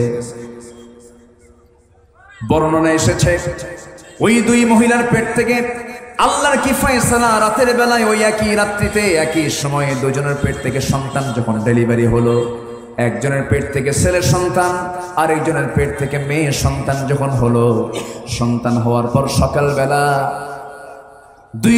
দুইজন নারী, দুইজন মাই ছেলের সন্তানের জন্য তাড়াহুড়ো করছে, বলছে এটা আমার ছেলে, এটা আমার ছেলে। কেউ মেয়ে সন্তান নিতে চায় না। তারা অবশ্যই জানে কার ছেলে কার মেয়ে, অবশ্যই তাদের জানা ছিল। কিন্তু ছেলের সন্তানের দিকে মানুষের টান কম না বেশি? আসতে বলবেন না, কম না বেশি? বেশি। মেয়ের সন্তান হলে পরে মনটা খারাপ হয়ে যায়, ছেলের সন্তান হলে পরে তার ভোল্টেজ বেড়ে যায়। মেয়ের সন্তান হলে পরে মনে হয় বাড়িতে মানুষ মরছে, আর ছেলের সন্তান হলে পরে মনে হয় মিষ্টির কোনো অভাব নাই। এমন আজকের সমাজেও আছে না নাই বলুন? এই আছে না? আছে না? আছে। ছেলের সন্তান হলে পরে যদি ছেলের বাপকে বলা হয় কি খবর, তোমার বইয়ের বাচ্চা কাচ্চা হয়েছে নাকি? কি হয়েছে? ছেলে। বাপ সবই আলাদা। আর যদি হয় মেয়ে, কি হয়েছে? মেয়ে। মনে হয় এখানে হার্ট স্ট্রোক করে বলবে, এমন একটা অবস্থা। সম্মানিত ভাইরা, ছেলে হোক মেয়ে হোক, বলতে হবে কি? আরো জোরে কম, আরো জোরে বলেন, আরেকটু জোরে বলেন। আলহামদুলিল্লাহ। ছেলে এবং মেয়ে হওয়ার ব্যাপারে একমাত্র সকল ফয়সালা কার? এক্ষেত্রে কোনো পুরুষের দোষ আছে? কোনো মহিলার দোষ আছে? অতএব মন খারাপ হলে অসন্তুষ্ট হবেন কে? আল্লাহ তাআলা। সম্মানিত ভাইরা, সম্মানিত বন্ধুগণ, এই দুই মহিলা যখন ওই ছেলের সন্তান নিয়ে মারামারি করতেছে, মেয়ের সন্তান কেউ নিতে চায় না। কে নেবে? কে মেয়ের সন্তানের মা? এই পর্যায়ে এই বিচারের ফয়সালা চলে গেছে আলীর কাছে। সাইয়েদনা আলী যখন শুনলেন যে ছেলের সন্তান নিয়ে দুই মহিলা মারামারি শুরু করেছে, কিন্তু মেয়ের সন্তান কেউ নিতে চায় না, সাইয়েদনা আলী ওই দুই মহিলার সামনে গিয়ে দাঁড়ালেন, বললেন দেখো, কার ছেলে আর কার মেয়ে তোমরা নিশ্চিত জানো, কিন্তু অযথা গন্ডগোল করার কোনো দরকার নেই। কিন্তু তারা নাসর বান্দি বলল না, এটা আমার ছেলে, এটা আমার ছেলে। সাইয়েদনা আলী বললেন, একজনকে ডাক দিয়ে বললেন যে এই দুই মহিলাকে একটা ঘরের মধ্যে নিয়ে চলে যাও। নিয়ে গিয়ে এক মহিলাকে দায়িত্ব দিয়ে, দেখো দুই মহিলার স্তন থেকে কিছু দুধ বের করে দুটো কাচের গ্লাসে রেখে দাও। দুইজন মহিলাকে ঘরের মধ্যে তুলে নিয়ে স্তন থেকে দুধ বের করে কাচের গ্লাসে ভরে, দুই গ্লাসে যখন দুধ রাখা হলো, সাইয়েদনা আলীকে বলা হলো আমরা তো দুধ ভরে গ্লাসে রেখে দিয়েছি। সঙ্গে সঙ্গে আলী বললেন, দেখো তো কোন গ্লাসের দুধটা ঘন, কোন গ্লাসের দুধটা পাতলা। যখন বলা হলো এই গ্লাসের দুধটা ঘন, এই গ্লাসের দুধটা পাতলা, সাইয়েদনা আলী বললেন যে গ্লাসের দুধটা ঘন, যে গ্লাসের দুধটা ঘন, সেই ঘন দুধ যে স্তন থেকে বের হয়েছে আল্লাহ তাআলা তাকে ছেলের সন্তানের মা বানিয়ে দিয়েছেন। আর যে স্তনের দুধটা পাতলা, সেই পাতলা দুধ আল্লাহ তাআলা মেয়ে সন্তানের মার স্তন থেকে বের করা হয়েছে। তিনি হচ্ছেন ছেলের সন্তানের মা যার দুধ ঘন, তিনি হচ্ছেন মেয়ের সন্তানের মা যার দুধটা পাতলা। এইভাবে সুন্দর করে যখন ফয়সালা করে দিলেন, দুই মহিলা আনন্দ চিত্তে সন্তান দুইটাকে কোলের মধ্যে করে নিয়ে চলে গেল। ঘন দুধ ওলি ছেলে আর পাতলা দুধ ওলি মেয়ের সন্তান নিয়ে চলে গেল। আমার ওয়াজও শেষ হয়ে গেল নাকি? এখন প্রশ্ন হলো, দুধ কেন ঘন হলো, দুধ কেন পাতলা হলো? ওয়াজ আবার শুরু হলো। জোরে বলি ইনশাআল্লাহ, আর জোরে বলি ইনশাআল্লাহ। আগে কোনো ডায়াগনস্টিক সেন্টার ছিল না, সাইয়েদনা আলী ছিলেন কেমন ধরনের মেধাবী মানুষ। আল্লাহু আকবার বলো। কি লাইট দিলেন কেন, কি সমস্যা? সূর্যের আলো কম হয়ে গেছে? ও পিছন থেকে দেখা যায় না? আমাকে দেখতে পাচ্ছেন না আপনারা? দেখা যাচ্ছে না তো? ওনাদের চোখ কি কানা নাকি? সূর্যের আলো, এক আলোতে গোটা দুনিয়া চলে। কি লাগবে? এটা বন্ধ করেন, আমার দিকে তাকান। কষ্ট পাচ্ছেন আপনারা? কষ্ট পাচ্ছেন? বলি আলহামদুলিল্লাহ। সবচেয়ে বেশি আরাম পাচ্ছেন দূরের মানুষগুলো, ওই পিছনে যারা বসে আছে, খুব ভালো। বলি আলহামদুলিল্লাহ। তাহলে আল্লাহ তাআলা যে বিধান দিয়েছেন, সেই বিধানের মধ্যে রহমত আছে না নাই? আসতে বলবেন না, আছে না নাই? এখন যে সমস্ত নারীরা বলে ছেলে যদি 2 বিঘা পায়, মেয়ে কেন 2 বিঘা পাবে না, তাদেরকে বলবেন তোরা দুধ পাতলা কেন খাস? পুরুষের মতো ছেলে সন্তানের মতো ঘন করে খা। আল্লাহ তাআলা খাদ্য সিঙ্গেল করে দিয়েছেন, পুরুষের অর্ধেক করে দিয়েছেন। আল্লাহু আকবার বলেন। এগুলো কার ফয়সালা? আসতে বলবেন না, কার ফয়সালা? আল্লাহর ফয়সালা। সম্মানিত ভাইয়েরা, আমি যখন আলোচনা শুরু করি, যখন প্রথমে আসি, তখন মানুষ আসা শুরু হয়েছে, এখনো আসার উপরই আছে। আমার দেশের কিছু লোকজনের স্বভাব এরকমই, আজান হয় 12:15, মুসল্লি হাজির হয় নামাজের একটু আগে, খুব সময় সচেতন তারা। এরকম কিছু মুসল্লি আছে না নাই বলেন তো? আছে। অথচ জুমার দিনে যে প্রথম সবার আগে যে ব্যক্তি মসজিদের প্রথম কাতারে এসে হাজির হবে, প্রথম যে ঢুকবে, আল্লাহ তাআলা তাকে একটা উট কুরবানির সওয়াব দিবেন। জোরে বলে সুবহানাল্লাহ। এটা কিন্তু কোনো দুর্বল কথা নয়, সহিহ বুখারীর বর্ণনা। যদি কেউ জুমার দিন, সিয়াসিত্তের হাদিস, যদি কোনো জুমার দিন কোনো ব্যক্তি সবার আগে মসজিদে যে বান্দা ঢুকবে, আল্লাহ তাআলা তাকে একটা উট কুরবানির সওয়াব দিয়ে দেন। এর মানে কি? ভালো কাজে পরে আসা না আগে আসা? আমরা কি করি? পরে আসে। এখন এই যে পরের যে লোকগুলো আসছে, এই লোকগুলো মাহফিল শেষ করার পরে বলবে, হুজুর কি আলোচনা করলো কিছুই তো বুঝলাম না। আসছে কিন্তু সবার পরে। কথা বোঝেন নাই? এই হচ্ছে অবস্থা। আমরা যে কোনো কাজ, ভালো কাজকে আমরা সময় মতো আমরা আদায় করার চেষ্টা করব। জোরে বলি ইনশাআল্লাহ। তো আমার কাছে অনেকক্ষণ আগেই একটা চিরকুট দিয়েছেন, আমাকে বলেছেন, আমি বলি নাই কেন জানেন?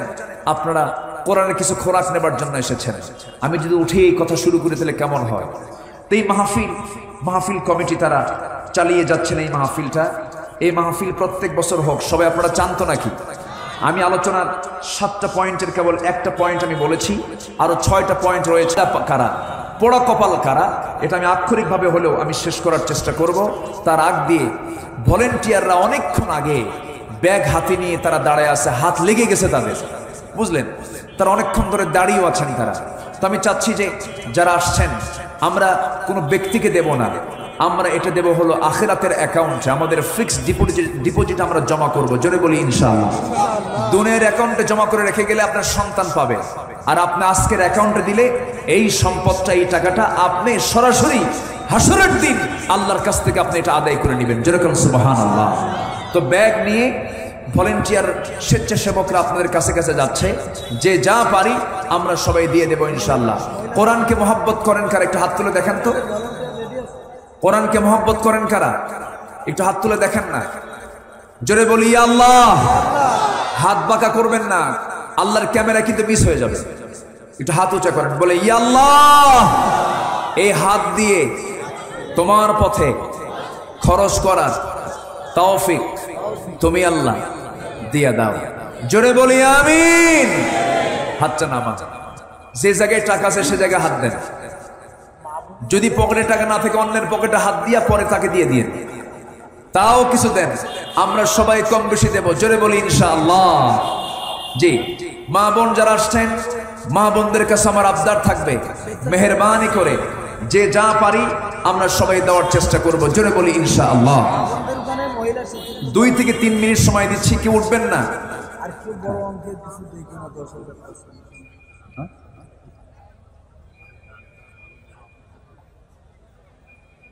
জি, সবাই কথা না বলে ভলেন্টিয়াররা যাচ্ছে, আমরা দিল থেকে দেওয়ার চেষ্টা করব। জিকির করে সুবহানাল্লাহ, আলহামদুলিল্লাহ।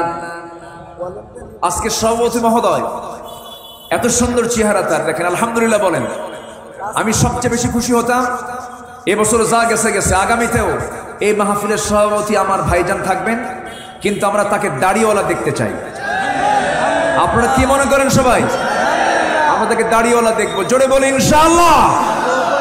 জি, অত্যন্ত আন্তরিক মানুষ, আমার প্রিয় ভাই, আজকে সভাপতি মহোদয় আমার মনি ভাই মনিরুজ্জামান। মনির মানে তো আলো, আলোকিত। আলহামদুলিল্লাহ, তিনি আজকের মাহফিলের সম্মানিত সভাপতি। তিনিও একটা উল্লেখযোগ্য দান আমাদের এই মাহফিলে করবেন। জোরে বলি ইনশাআল্লাহ। তিনি কি এই মাহফিলের জন্য 50,000 দিতে পারবেন না? এরকম কি অ্যাবিলিটি তার আছে? তিনি কি পারবেন? আমি তাকে চাপ দেব না, উনি একটা কাঙ্ক্ষিত দান তিনি করবেন। জোরে বলি ইনশাআল্লাহ। আরো জোরে বলি ইনশাআল্লাহ।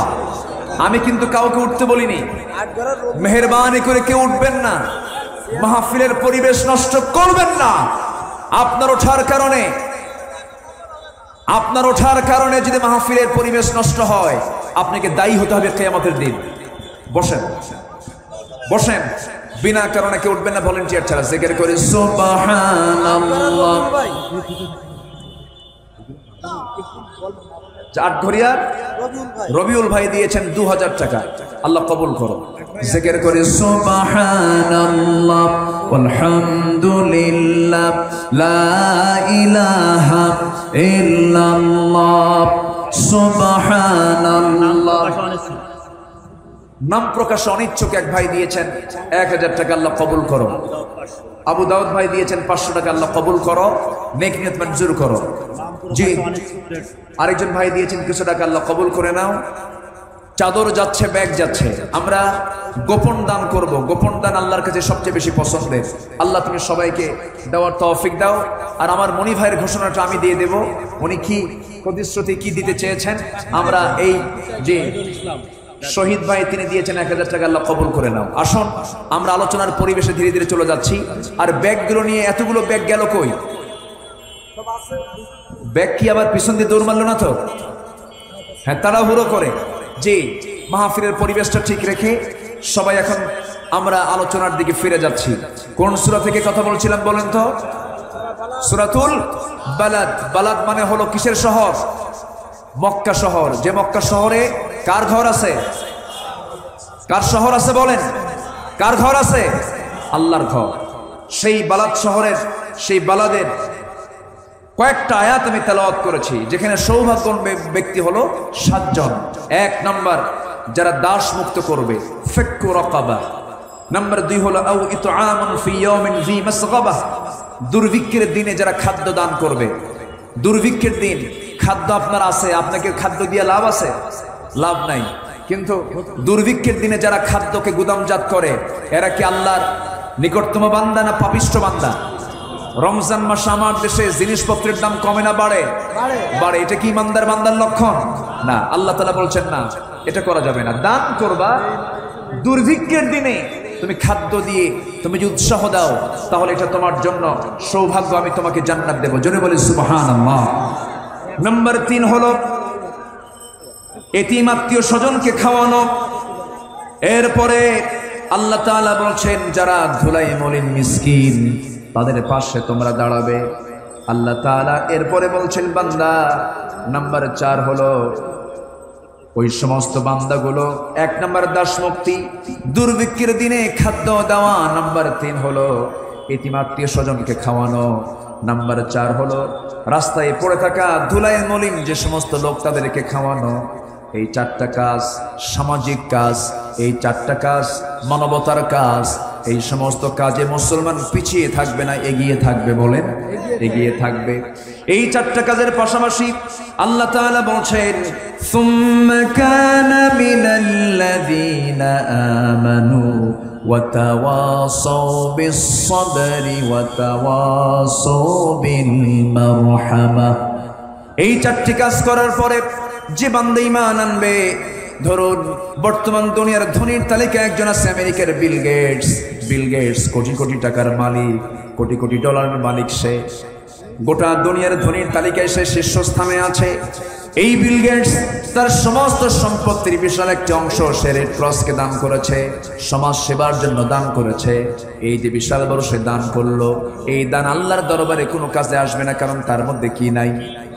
আসতে বলবেন না, কি নাই? ঈমান নাই। ঈমান হলো 1 নম্বর সম্পদ। আল্লাহ বলছেন বান্দারি দাস মুক্ত করবে, দুর্ভিক্ষের দিনে খাদ্য দেবে, এরপরে এতিম আত্মীয় স্বজনদের হক আদায় করবে, এরপরে ধুলায় মলিন ধুলায় মিশে থাকা সেই সমস্ত মিসকিনদেরকে খাবার দেবে। এরপরে তুমি ঈমান আনবে কার উপরে? আসতে বলবেন, ঈমান আনবে কার উপরে? কিন্তু আমার দেশে বহু লোকের নাম আছে ঈমান আলী, কিন্তু ফজর নামাজ পড়ে না। নাম হলো ফজর আলী, কিন্তু ফজরে নাক ডেকে ঘুমায়। আছে না নাই বলেন? নাম হলো আতর আলী, কিন্তু গাঁজা খায়া গন্ধ। আছে না নাই? নাম হলো হিম্মত আলী, কিন্তু সাইকেলের চাকা বাস্ট হলে স্ট্রোক করে। নাম দিয়ে কাম হবে না। ঈমান এনেছি আমি, ঈমানদার যদি হয়ে থাকে আমার দায়িত্ব হলো আজান যখন হয়ে যাবে, নামাজ আগে না কাজ আগে? ব্যবসা আগে না নামাজ আগে? দুনিয়ার সকল কাজ আগে না নামাজ আগে? আজান শোনার সঙ্গে সঙ্গে 5 ওয়াক্ত নামাজ আজকে থেকে আর ছাড়বো না কারা? একটু হাত তুলে দেখান তো দেখি। জোরে বলি ইয়া আল্লাহ, আর জোরে বলি ইয়া আল্লাহ, ইয়া রহমান, ইয়া রহিম। হাত উঁচু করেন, হাত উঁচু করেন, দেখেন তো কারা কারা হাত তোলে না। মাহফিল কইরা মাহফিলে এসে যদি নামাজি না হয় তাহলে কেমন হলো? একটু হাত তোলেন। যারা যারা হাত তুলবেন আমি বলবো তারাই মনে হয় আবু জাহেলের দলের লোক নাকি? নামাজ মুসলমান যারা হাত তুলতে বলুন, ইয়া আল্লাহ আমাদেরকে 5 ওয়াক্ত সালাত আদায় করার তৌফিক তুমি আল্লাহ দিয়া দাও। জোরে বলি আমিন, আরো জোরে আমিন, আরো জোরে আমিন। আল ফারকু বাইনাল মুমিন ওয়াল কাফির তারকুস সালাহ। কাফের এবং মুমিনের মধ্যে পার্থক্য সৃষ্টি করে কি? বলেন, পার্থক্য সৃষ্টি করে কি? নামাজ। নামাজ কেউ ছাড়বো না আমরা। আমার নবী জীবনের শেষ নসিহত ছিল হলো নামাজ। শেষ নসিহত কি? নামাজ। আমরা মারা যাওয়ার আগ দিয়ে ছেলেকে বলে যে বাবা তুই এটা করিস, মেয়েকে বলে মা তুই এটা করিস, তুই এই সম্পত্তি নিবে, এটা করবি ওটা করবি। আর রাসূল মারা যাওয়ার আগ দিয়ে উম্মতের জন্য বলে গেছেন কি? নামাজ। আয়েশা বর্ণিত হাদিস, রাসূল যখন মারা যাবেন, মারা যাওয়ার আগ দিয়ে আমার নবীজি সাহাবায়ে কেরামের সাথে কথা বলছেন, বিদায় নিচ্ছে। আমার নবীর একজন খাদেম ছিলেন আনাস বিন মালিক রাদিয়াল্লাহু তাআলা আনহু। তার মা জুবাইর ইবনে আল-আওয়াম রাদিয়াল্লাহু তাআলা আনহু তাকে 10 বছর বয়সে মদিনার মসজিদে রাসূলের সামনে তাকে দিয়ে যান। কাঁদেন আর বলেন, হুজুর মদিনার আনসার সাহাবীরা উট দিল, খেজুর বাগান দিল, বাড়ি দিল, সোনা দিল, গহনা দিল, আমি তো কিচ্ছু দিতে পারলাম না, আমার সন্তানকে আমি আপনার হাতে দিয়ে গেলাম। রাসূল তাকে খাদেম বানালেন। এমন খাদেম, রাসূল তাকে কোনোদিন কাজের অর্ডার দেন নাই, তা তো জানি নাই। বরঞ্চ আনাস বিন মালিক বলেন, বরঞ্চ আমি কোনো কিছু ভুল হলে পরে রাসূল আমাকে তা ঠিক করে দিতেন। হযরত আনাস বলেন, আমার বয়স যখন 20 হয়ে গেল, আমার নবীজি ইন্তেকালের সময় হয়ে গেল, নবীজি সবার কাছ থেকে বিদায় নিচ্ছেন। এবার আনাসের সামনে এসে বলছেন, আনাস আমি মনে হয় দুনিয়াতে বাঁচবো না, আমি দুনিয়া থেকে যে কোনো মুহূর্তে বিদায় নিয়ে নেব। সাইয়েদনা আনাস রাদিয়াল্লাহু তাআলা আনহু নবীজির এই মৃত্যুর পূর্ব মুহূর্ত কষ্ট সহ্য করতে না পেরে বাইরে বের হয়ে চলে গেলেন। পাহাড়িয়া গর্তের মধ্যে গিয়া সেজদায় পড়ে পড়ে কাঁদেন, আল্লাহর দরবারে রোনাজারি করেন।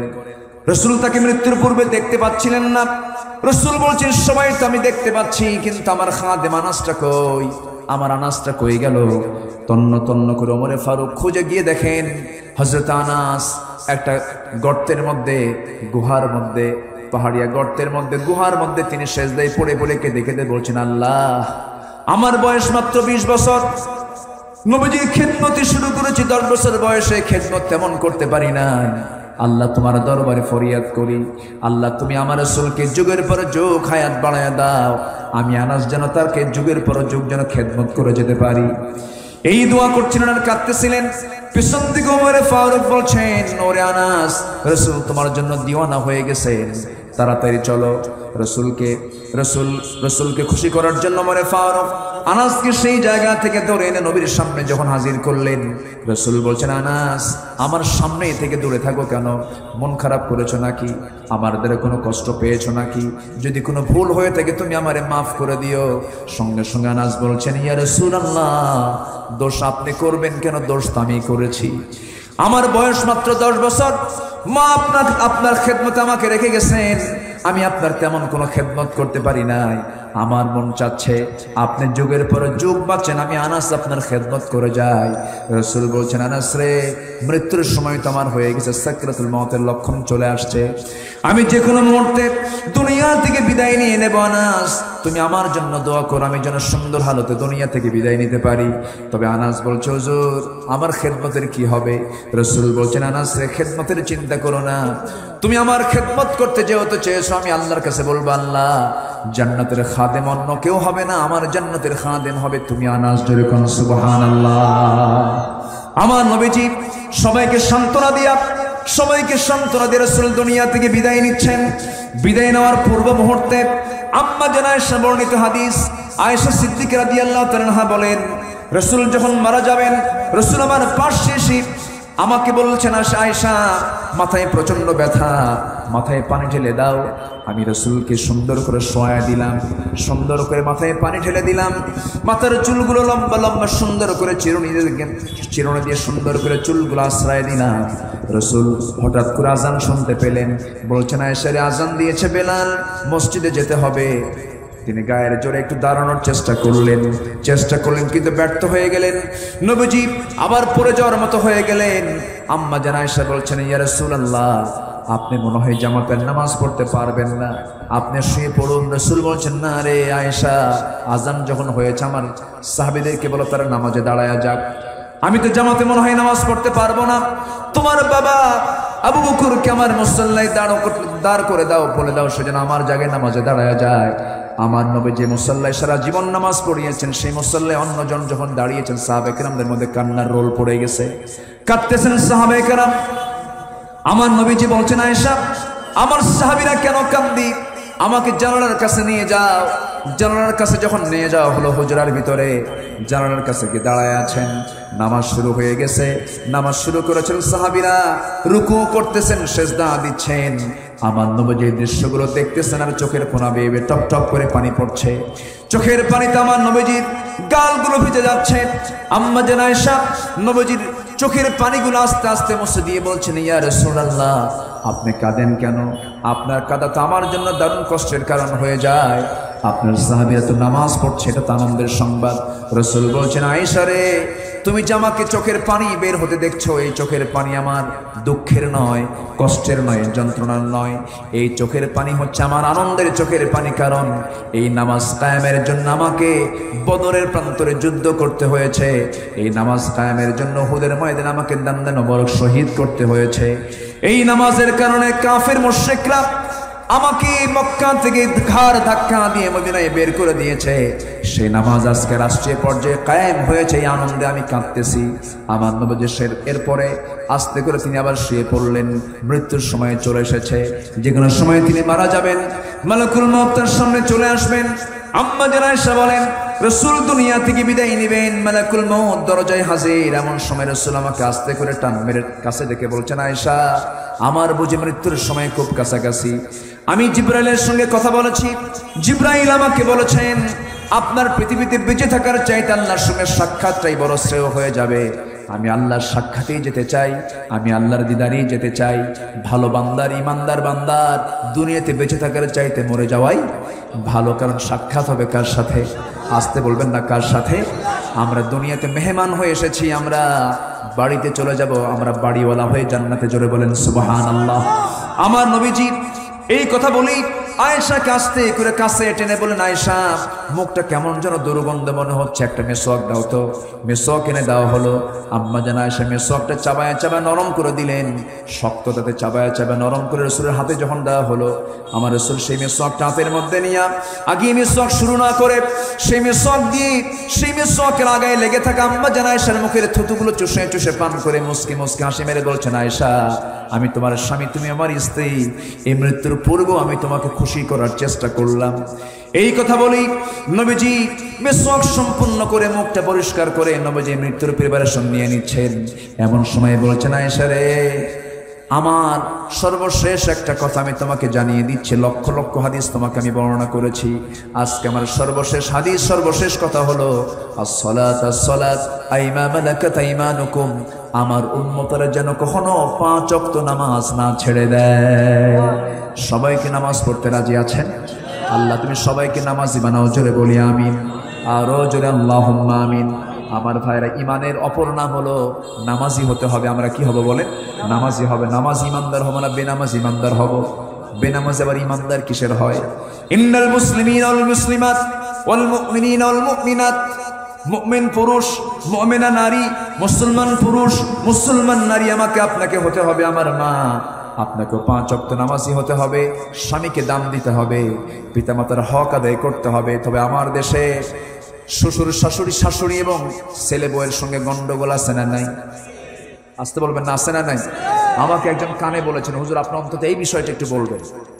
শাশুড়ি এবং ছেলে বউয়ের গন্ডগোল, এটা কি আমাদের পুরাতন না নতুন? নতুন না পুরাতন? পুরাতন একটা বিষয়। এখানে এই ফয়সালাটা করা খুব কঠিন একটা বিষয়। একই মহিলা মেয়েকে বিয়ে দিয়েছেন, জামাইয়ের ব্যাপারে কথা বলতে নিয়ে বলেন, আমার জামাইটা খুব ভালো, আমার জামাই এত ভালো, আমার মেয়ে যা বলে আমার জামাই তাই শোনে, আমার মেয়ের কাপড় চুপড় আমার জামাই ধুয়ে দেয়, মাঝে মাঝে রান্না বান্নাও করে দেয়, এত ভালো জামাই আমার। বলল, কিন্তু আমার ছেলেটা মানুষ হলো না, খালি বউয়ের কথা শোনে।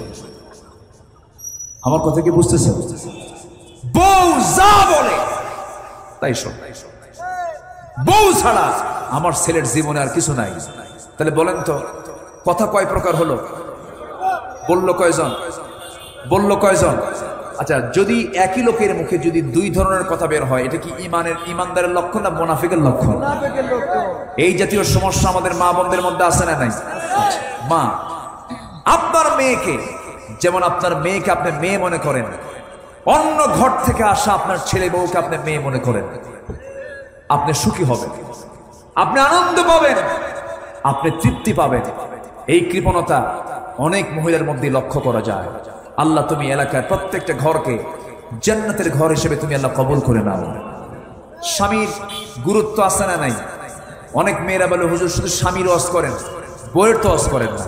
আমাদের যে পিটায়, আমাদের যে মারে, এমন জাতীয় তো ওয়াজ আপনাদের মুখ থেকে শুনি না।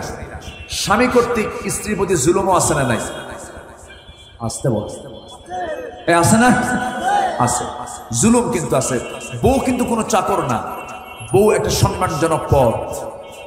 বউ কিন্তু আপনার কাজের মেয়ে না যে আপনি তাকে দিয়ে সব ধরনের কাজ করায় নেবেন, জুলুম করবেন, এটা কিন্তু নয়। স্ত্রী হচ্ছে একটা মর্যাদা, একটা সম্মানজনক আসন। সেই স্ত্রী কে? আপনার আপনার ছেলের মা। সেই স্ত্রীকে আপনার মেয়ের মা। সেই স্ত্রীটাকে আপনার ইমানের পাহারাদার। আল্লাহু আকবার বলে। আপনার যৌবনের খোরাক সে মিটিয়ে দেয়, আপনিও তার যৌবনের খোরাক মিটিয়ে দেন। আপনার ইমানের পাহারাদার আমি কেমনে বলবো? আপনি কোথাও যাচ্ছেন, একা সফরে না যাওয়াই ভালো। দূরের সফরে বউকে সাথে নিয়ে গেলে বউটা হচ্ছে ইমানের পাহারাদার। কেমনে? আপনি যদি রাস্তায় বের হন, বউ সাথে আছে, স্ত্রীর সাথে আছে, আপনি কি কোনো পর নারীর দিকে তাকায় থাকতে পারবেন? তাকায় থাকতে পারবেন? পারবেন না। কেন? পাশে দারোগা দাঁড়ায় আছে। যদি আপনি তাকান, যদি আপনি নজর দেন, আর এই নজরটা যদি 30 সেকেন্ড হয়, আর এই নজরও যদি বইয়ের নজরে পড়ে যায়, সেই সময় কিছু না বললেও সন্ধ্যার দিকে হয়তো আপনি বলতেছেন যে সুইটি আমার জন্য এক গ্লাস পানি আনো তো, থৌ তোমার সুইটি, ঠিক কি না? আচ্ছা আলহামদুলিল্লাহ, বসেন। থৌ তোমার সুইটি, হ্যাঁ থাক। তাহলে তুমি দিনের বেলা ছায়া থাকো অন্যদিকে, আর এখন আমার তুমি সুইটি বলে ডাকো। তাহলে বউটা পাশে থাকলে ইমানের সিকিউরিটি আছে না নাই? যে স্ত্রী আপনার ইমানের সিকিউরিটি নিশ্চিত করে, সেই স্ত্রীকে সম্মান দেওয়ার দরকার আছে না নাই? রসুল বলেন, আম্মা জান আয়েশা বলেন, রসুল মাঝে মাঝে আমার হাত পা টিপে দিতেন। হয়তো মনে মনে চিন্তা করেছেন, হুজুর বউদের এমন অলস বানায় ধুয়ে গেলেন। না, আমরা এই অপরের হক আদায় করব, জোরে বলে ইনশাআল্লাহ। কেউ কাউকে আমরা বোঝা মনে করব না, কেউ কাউকে আমরা চাকর মনে করব না, কেউ কাউকে আমরা হেও করব না। সবাইকে আমরা সম্মান দিয়ে শ্রদ্ধার চোখে দেখার চেষ্টা করব। পিতামাতার হক যেমন আছে, সন্তানের হক আছে না নাই? আমাদেরকে বলে হুজুর পিতামাতার হক নেওয়াজ করবেন। পিতামাতাকে যে সন্তান ভাত কাপড় চোপড় দেয় না, অবশ্যই সেই পিতামাতারও কিছু দোষ আছে। কেন দেয় না? শিক্ষার ভিতরে কিছু ভুল শিক্ষা তাকে দেওয়া হয়েছে। কেমন করে দেখেন, আমি নিজের চোখে দেখা আমার। আচ্ছা, যদি কেউ ডাক্তার হয় সে কি অশিক্ষিত? যদি কেউ ইঞ্জিনিয়ার হয় সে কি অশিক্ষিত? যদি কেউ একজন ডিসি হয় সে কি অশিক্ষিত? যদি কেউ পুলিশের প্রধান হয় সে কি অশিক্ষিত? আমার চোখ সাক্ষী, আমি বৃদ্ধাশ্রমে গিয়ে ঘুরে ঘুরে দেখে এসেছি এই বৃদ্ধাশ্রমে কোন কোন বৃদ্ধরা থাকে। যে কিছু পরিবারের এই মুরব্বী লোকদের কাছে আমি প্রশ্ন করলাম। এক মুরব্বীকে বললাম, কি বলে, ঢাকার গাজীপুরের কাবাসিয়াতে, মুরব্বী আপনি এই জায়গায় কেন? তো বললেন উনি, বাবা আমাকে এখানে আমার এক ছেলে রেখে গেছে। ছেলে কি করে? ছেলে বড় ডাক্তার। বললাম, ছেলে ডাক্তার? আপনি তাকে ডাক্তারি পাস করিয়েছেন, আপনি এখানে কেন? বাবা খুব ব্যস্ত, ওরা আমাকে সময় দিতে পারে না, আমার খোঁজ খবর নিতে পারে না, এই জন্য এখানে থুয়ে গেছে। তাহলে যে শিক্ষার ভিতর দিয়ে ডাক্তার পিতামাতার হক আদায়ের করার শিক্ষা শিখলো না, ওই শিক্ষার মুখে আমরা থুতু মারি। আসতে বলবেন না, জোরে বলুন ঠিক কিনা? তাহলে শিক্ষা দেওয়ার পরে সন্তান কথা শুনবে না, এটা আমি বিশ্বাস করি না। আপনি পৃথিবীর একটা বৃদ্ধাশ্রমে দেখাতে পারবেন না যে কোন আলেমের বাবা বৃদ্ধাশ্রমে আছে, কোন হাফেজের বাবা বৃদ্ধাশ্রমে আছে। আপনি একটা বাবাকে দেখাতে পারবেন না, কারণ ওই সন্তান শিখেছে অকুর রব্বির হামহুমা কামা রাব্বায়ানি সাগীরা। শুধু পিতামাতার হক আমরা শুনি, কিন্তু পিতামাতার হক কেমনে আদায় করতে হয়, এটা যে আদায় করা ফরজ, এই জ্ঞান সন্তানকে না দিয়ে আপনার সন্তানকে বুঝাবেন কেমনে? এই জন্য সন্তানকে এই শিক্ষা দেওয়ার দরকার আছে না নাই?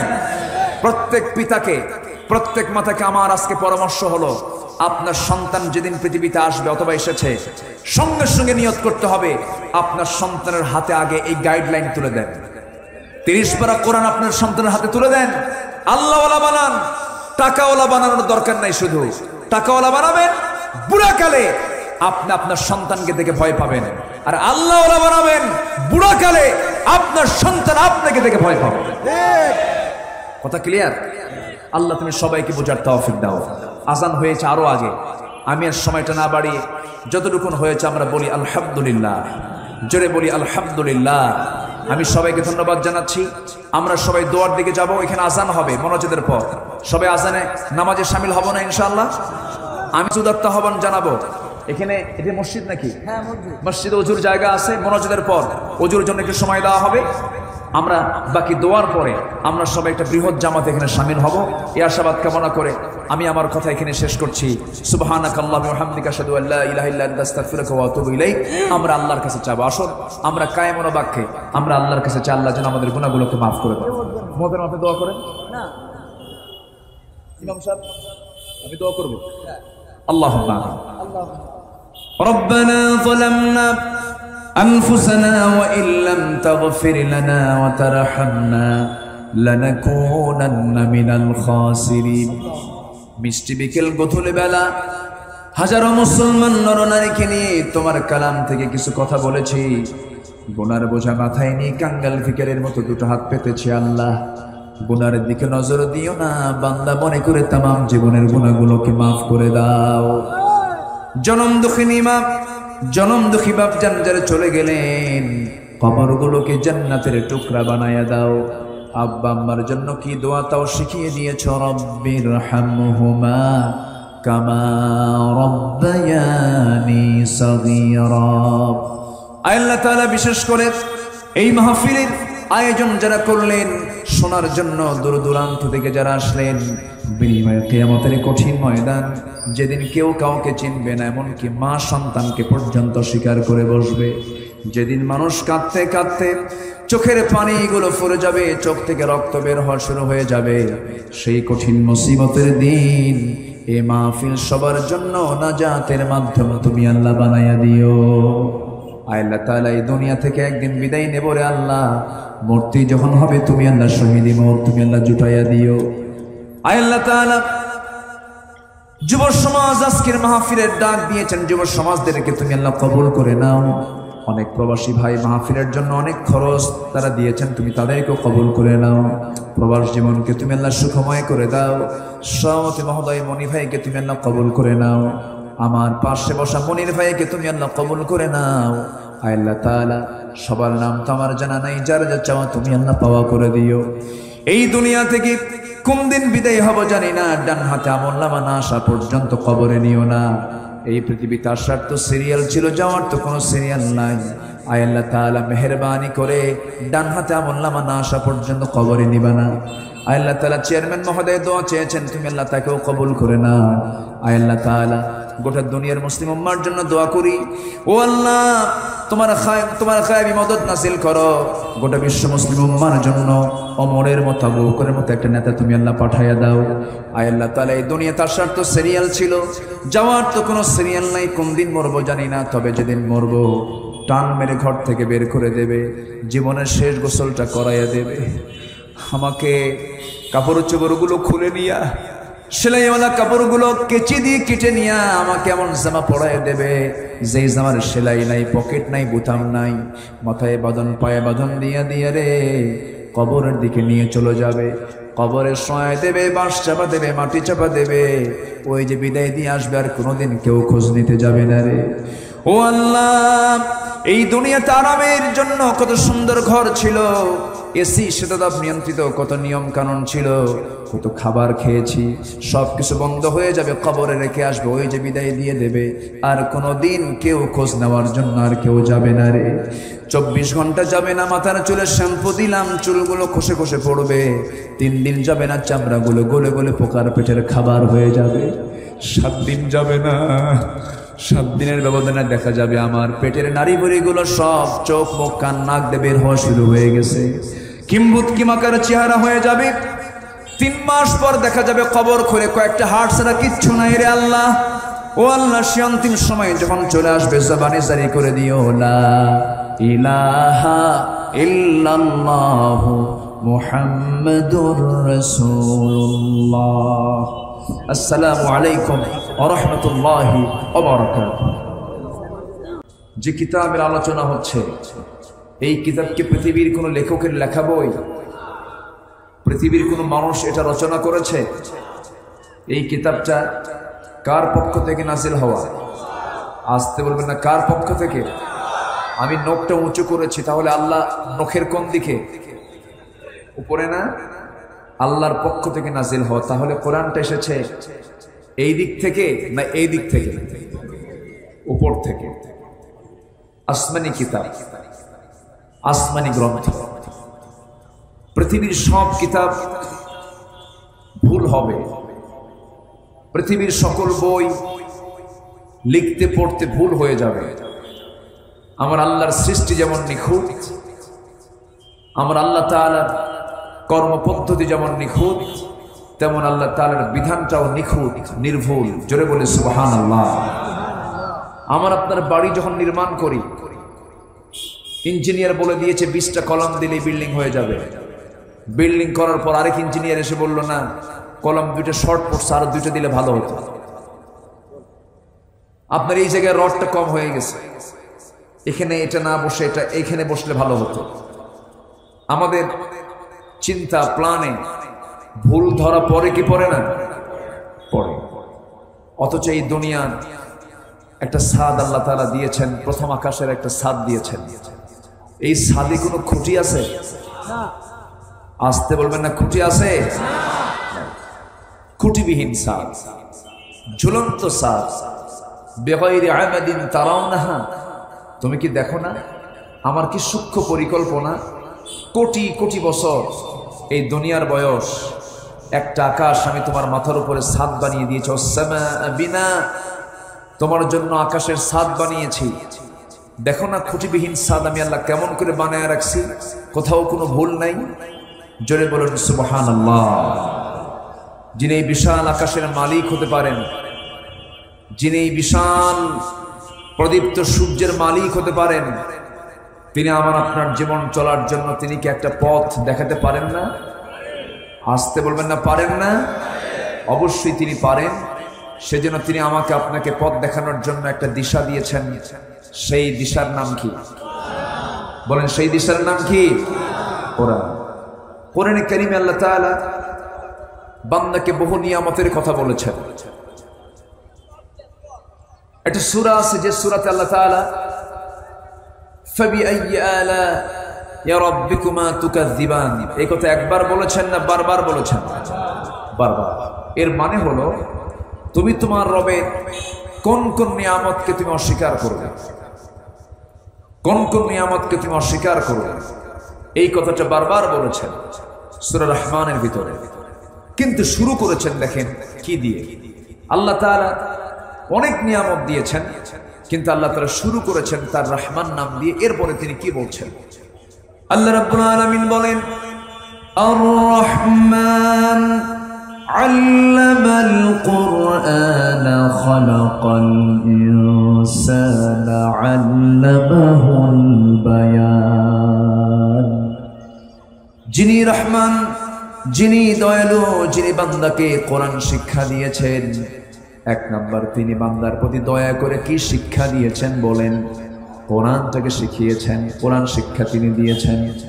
যদি এই কোরআন যদি না থাকতো আমরা আমাদের আল্লাহকে চিনতে পারতাম না, রাসূলকে বুঝতে পারতাম না, হাসর বুঝতাম না, বিচার বুঝতাম না, মিজান চিনতাম না, পুলসিরাত চিনতাম না। আর আমার আপনার জন্য দুনিয়ার বাড়িটা ক্ষণস্থায়ী বাড়ি, ক্ষণস্থায়ী ঠিকানা। মানুষের দুনিয়াতে বিভিন্ন অফিসে চাকরি করতে গেলে ঠিকানা দুইটা নেওয়া লাগে। কয়টা ঠিকানাটা বলেন? দুইটা ঠিকানা লাগে, একটা বর্তমান আর একটা কি স্থায়ী। এই 70 বছরের 80 বছরের জিন্দেগিতে কোনো অফিসের চাকরি করতে গেলে দুইটা ঠিকানা দেওয়া লাগে, একটা হলো বর্তমান ঠিকানা আর একটা হলো স্থায়ী ঠিকানা। কিন্তু আমি যদি প্রশ্ন করি গোটা দুনিয়ার যে ঠিকানা এটা আমাদের অস্থায়ী না স্থায়ী? অস্থায়ী ঠিকানা, ক্ষণিকের জন্য ঠিকানা, ক্ষণিক নিবাস এটা। কিন্তু আমার আপনার জন্য আল্লাহ রাব্বুল আলামিন যে স্থায়ী ঠিকানা রেখে দিয়েছেন, সেই স্থায়ী ঠিকানা কোথায় বলেন? সেই স্থায়ী ঠিকানা কোথায়? আমাদের স্থায়ী ঠিকানা দুনিয়া না আখিরাত? আখিরাতের কোথায় বলেন? আখিরাতের কোথায়? জান্নাত। আখিরাতের জান্নাত। জান্নাত যদি না পাই বলেন বলেন, ফি নারি জাহান্নামা খালিদিনা ফিহা। খালিদিনা মানে কি? চিরস্থায়ী। তাহলে এক শোটেতে বলে ফেললাম যে আখিরাতের চিরদিনের ঠিকানা হলো জান্নাত। জাহান্নামও আছে না নাই? আবু জেহেলের জন্য চিরস্থায়ী কি বলেন? ফেরাউনের জন্য কি? নমরুদের জন্য কি? হামানের জন্য কি? সাদ্দাদের জন্য কি? জাহান্নাম। তাহলে আখিরাতে আমার আপনার জন্য দুটা ঠিকানা আছে। কয়টা ঠিকানা আছে? দুটা।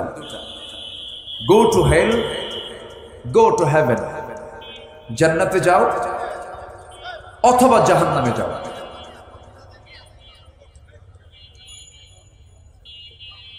জান্নাতে যাও অথবা জাহান্নামে যাও। আমরা কোথায় যেতে চাই? তাহলে বান্দা হতে হবে কার? হয়তো প্রশ্ন করতে হুজুর আমরা তো বান্দা আল্লাহরই, কিন্তু বান্দা হওয়ার মধ্যে দুটো ক্লাস আছে। একটা হচ্ছে অনুগত বাধ্য, আরেকটা কি অবাধ্য। একটা বাধ্য, আরেকটা কি অবাধ্য। আমরা কি বাধ্য হতে চাই না অবাধ্য হতে চাই? বাধ্য। আমরা অনুগত হতে চাই। অনুগত বান্দা কাকে বলে? অনুগত বান্দার বৈশিষ্ট্য হলো আল্লাহ তাআলা যা বলেছেন সঙ্গে সঙ্গে তা মেনে নিয়ে এটা আমলে রূপ দেওয়া, এটা হচ্ছে অনুগত বান্দার বৈশিষ্ট্য। আল্লাহ রাব্বুল আলামিন বলেন, আমানার রাসূলু বিমা উনজিলা ইলাইহি মির রাব্বিহি ওয়াল মুমিনুন কুল্লুন আমানা বিল্লাহি ওয়া মালাইকাতিহি ওয়া কুতুবিহি ওয়া রুসুলিহি লা নুফাররিকু বাইনা আহাদিন মির রুসুলিহি وقالوا سمعنا وأطعنا غفرانك ربنا وإليك المصير। জোরে বলুন আল্লাহু আকবার। আমরা যারা ঈমানদার, ঈমানের যদি দাবি করতে চাই, আল্লাহ তাআলা যা বলেছেন শুনবো, সঙ্গে সঙ্গে তা মানবো। এই কিতাব যা আল্লাহ তাআলা নাজিল করেছেন শুধুমাত্র কি তেলাওয়াতের জন্য নাজিল হয়েছে নাকি এটা নামাজের জন্য নাজিল হয়েছে নাকি না? শুধু নামাজের জন্য, শুধু 5 ওয়াক্ত নামাজ কমপ্লিট করার জন্য এত বড় কোরআন নাজিলের কোনো প্রয়োজন ছিল না। আল্লাহ তাআলা এই কিতাবটা এমন ভাবে নাজিল করেছেন মানব জীবনের জন্য যত জায়গা দরকার, যত জায়গায় মানব জীবন চলতে গিয়ে যত কিছু প্রয়োজন সমস্ত আয়োজন আল্লাহ তাআলা এর মধ্যে করে দিয়েছেন। জোরে বলি সুবহানাল্লাহ। সেনাবাহিনী, সেনাপতি কেমনে চালাবে, রাষ্ট্রপতি কেমনে চালাবে, চেয়ারম্যান ইউপি কেমনে চালাবে, এমপি তার অফিস কেমনে চালাবে, ডিসি তার প্রশাসন কেমনে চালাবেন, এসপি তার প্রশাসন কেমনে চালাবেন, ওসি তার সমস্ত অধীনস্থ প্রশাসনকে কেমন করে চালাবেন, ব্যাংকের ম্যানেজার ব্যাংকটা চালাবেন কেমনে, ব্যবসায়ী ব্যবসা করবেন কেমনে, সমাজসেবক সমাজ সেবা দেবেন কেমনে। এই রকম করে মানব জীবনের প্রত্যেকটি সেক্টরে প্রত্যেকটি কাজ সফল করার জন্য, বাস্তবায়ন করার জন্য আল্লাহ রাব্বুল আলামিন এই কিতাবের মধ্যে প্রত্যেকটা বিভাগের প্রত্যেকটা বিষয়ের ফয়সালা করে দিয়েছেন। জোরে বলি সুবহানাল্লাহ। সব দিয়েছেন। পরিবার চালাবেন কেমনে, বউ চালাবেন কেমনে, সংসার চালাবেন কেমনে, ছেলে মেয়ে চালাবেন কেমনে, চাকরি করবেন কেমনে, সব কিছু এই কিতাবে আছে না নাই? আসতে বলবেন না আছে না নাই? এখন প্রশ্ন হলো, চালানোর পদ্ধতি দুনিয়াতে দেওয়া আছে 2টা। কয়টা পদ্ধতি? 2টা। একটা হলো আল্লাহ প্রদত্ত কোরআন তথা ইসলাম, আর মানুষ প্রদত্ত মনুষ্য রচিত মানুষের কিছু পদ্ধতি, মানুষের কিছু বিধান এই দুনিয়াতে আছে। তাহলে পৃথিবীতে মানুষ জীবন চলার জন্য পদ্ধতি কয়টা? আসতে বলবেন না, পদ্ধতি কয়টা? একটা পদ্ধতি কার? জোরে বলেন। আরেকটা পদ্ধতি মানুষের। মানুষই সেই পদ্ধতি বের করেছে। যেরকম কার্ল মার্কস, লেনিন, মাও সেতুং, এরকম পৃথিবীর বড় বড় যারা মানব রচিত মানে মতবাদ যারা লিখেছেন, রচনা করেছেন, এরপরে মানব রচিত মতবাদ তৈরির পেছনে অনেক মেহনত করেছে অনেকেই। গণতন্ত্রের, ডেমোক্রেসির অনেক রূপ দিয়েছে পৃথিবীতে মানুষ। এই যে মানুষের রচনা করা যে বিধানগুলো আছে আর আল্লাহর যে বিধান আছে, মানুষ শান্তি পেতে পারে মানুষের তৈরি করা বিধানে না আল্লাহর বিধানে? আসতে বলবেন না, কার বিধানে? আল্লাহর বিধানে। কারণ যে আল্লাহ সূর্য বানাতে পারেন, যে আল্লাহ আকাশ বানাতে পারেন, সে আল্লাহকে আমাকে আপনাকে চলার জন্য একটা বিধান দিতে পারেন না? পারেন। কিন্তু এরপরেও কিছু মানুষ কেন এগুলো রচনা করেছে? এই রচনা করার পিছনে মূল কারণ হলো পৃথিবীতে দল হলো 2টা। একটা হলো কার দল? আসতে বলবেন না, কার দল? আরেকটা কার? শয়তানের দল। শয়তানকে খুশি করার জন্য কিছু মানুষ দুনিয়াতে আছে না নাই? আছে। আমার রাসূল সহ পৃথিবীতে যত নবী এবং রাসূল এসেছেন সবার দাওয়াতের মিশন কিন্তু দুটা ছিল না। প্রত্যেক পয়গম্বরের মিশন, লক্ষ্য, কাজ দুই না এক? আসতে বলবেন না, দুই না এক? একটু কান লেগে মনোযোগ দিয়ে শুনবেন। কিন্তু আদম থেকে শুরু করে নিয়ে আমার রাসূল পর্যন্ত সকল পয়গম্বরের মিশন, যে দায়িত্ব, যে কাজ, এটা ছিল দুই না এক? কি দায়িত্ব সেটা আল্লাহ তাআলা বলছেন। আল্লাহ রাব্বুল আলামিন বলেন, ওয়ালাকাদ বা'আসনা ফি কুল্লি উম্মাতির রাসূলান আন ই'বুদুল্লাহা ওয়াজতানিবুত তাগুত। এই দুনিয়াতে আমি আল্লাহ রাব্বুল আলামিন যত পয়গম্বর পাঠিয়েছি, সমস্ত পয়গম্বরদের কাজ একটাই ছিল। তারা বলেছেন কি, তোমরা একমাত্র গোলামি করবে কার? আইন মেনে চলবে কার? বিধান মেনে চলবে কার? আর তোমরা তাগুতকে পরিহার করে চলবে। তাগুত মানে কি? একটু কান লাগাবেন, সবাই মনোযোগ দিয়ে শোনার চেষ্টা করবেন। তাগুতটা কি? তাগুত হলো যে নিজে ইসলামকে মানে না, অন্যজনকে মানতে দেয় না, মানতে বাধার সৃষ্টি করে। এই সমস্ত কাজ যারা করবে সেটাই হলো তাগুত। যেমন তাগুতের গডফাদার ছিল মিস্টার ফেরাউন। নাম শুনছেন না সবাই? আল্লাহ তাআলা ফেরাউনকে সৎপথে আনার জন্য মুসা আলাইহিস সালামকে আল্লাহ তাআলা ডাক দিয়ে বলছেন, ইযহাব ইলা ফিরআউনা ইন্নাহু তাগা। হে মুসা, তুমি ফিরআউনের কাছে চলে যাও, সে সীমা লঙ্ঘন করেছে, তাগুতের পথ অবলম্বন করেছে, তাকে তুমি দাওয়াত দাও। আমার ভাইয়েরা, অর্থাৎ যে দুনিয়াতে ইসলামকে মানবে না, অন্যকেও মানতে দেবে না, এটাই হলো তাগুত। এই তাগুত বুঝে আজকের দুনিয়াতে নাই।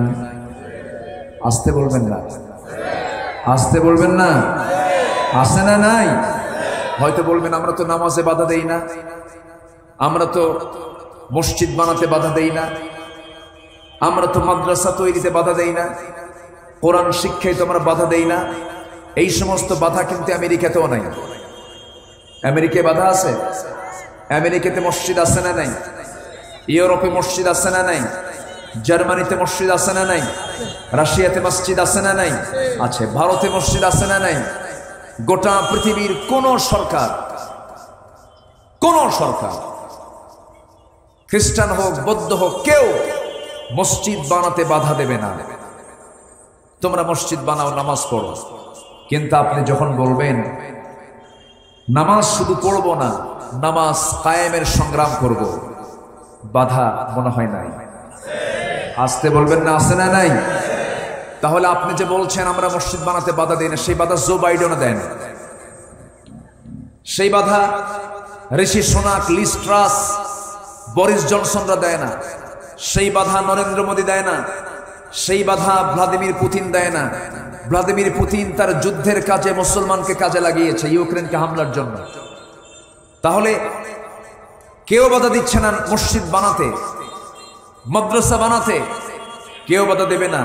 কিন্তু আপনি যখন বলবেন সুদ চলবে না, যাকাত চালু করতে হবে, নামাজ শুধু পড়লে হবে না, নামাজ সমাজে কায়েম করতে হবে, পর্দার বিধান জারি করতে হবে, জেনার আইন বন্ধ করতে হবে, আপনাকে বাধা দেওয়ার মতো লোক তো বাংলাদেশে কেউ নাই। আসতে বলে না, আছে না নাই? তাহলে এখন প্রশ্ন হলো, তাহলে সবাইকে আমরা ইসলাম মানি? আসতে বলে, সবাইকে আমরা ইসলাম মানি? দুঃখ লাগে রে ভাই, যে আল্লাহর হাতে আমার প্রাণ,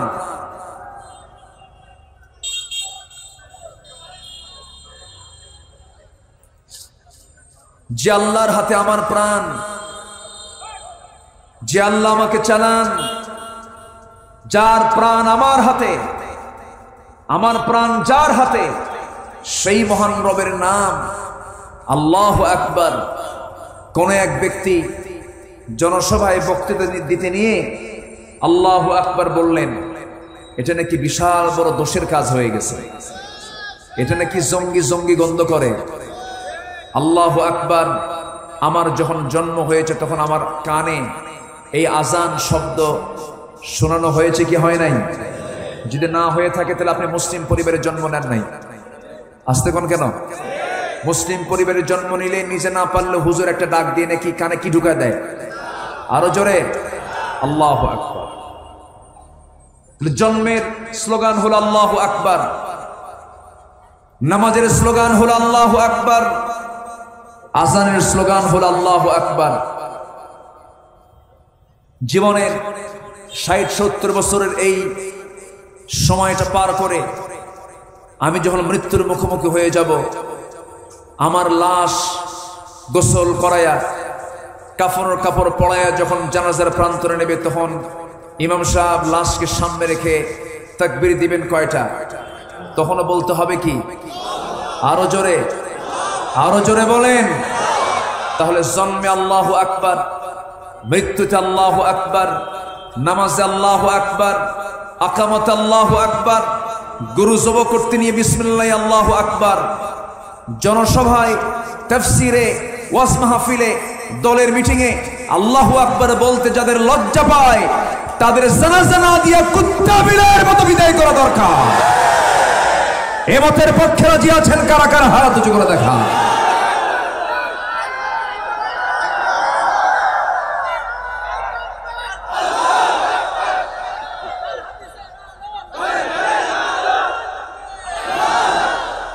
আল্লাহ তুমি সবার হাতকে কবুল করো, জোরে বলি আমিন।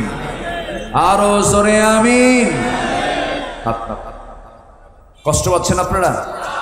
আলোচনা চালাই, কোনো অসুবিধা? জোরে বলি ইনশাআল্লাহ। আমার খুব অসুবিধা হচ্ছে ভাই, আমি খুব কষ্ট পাচ্ছি।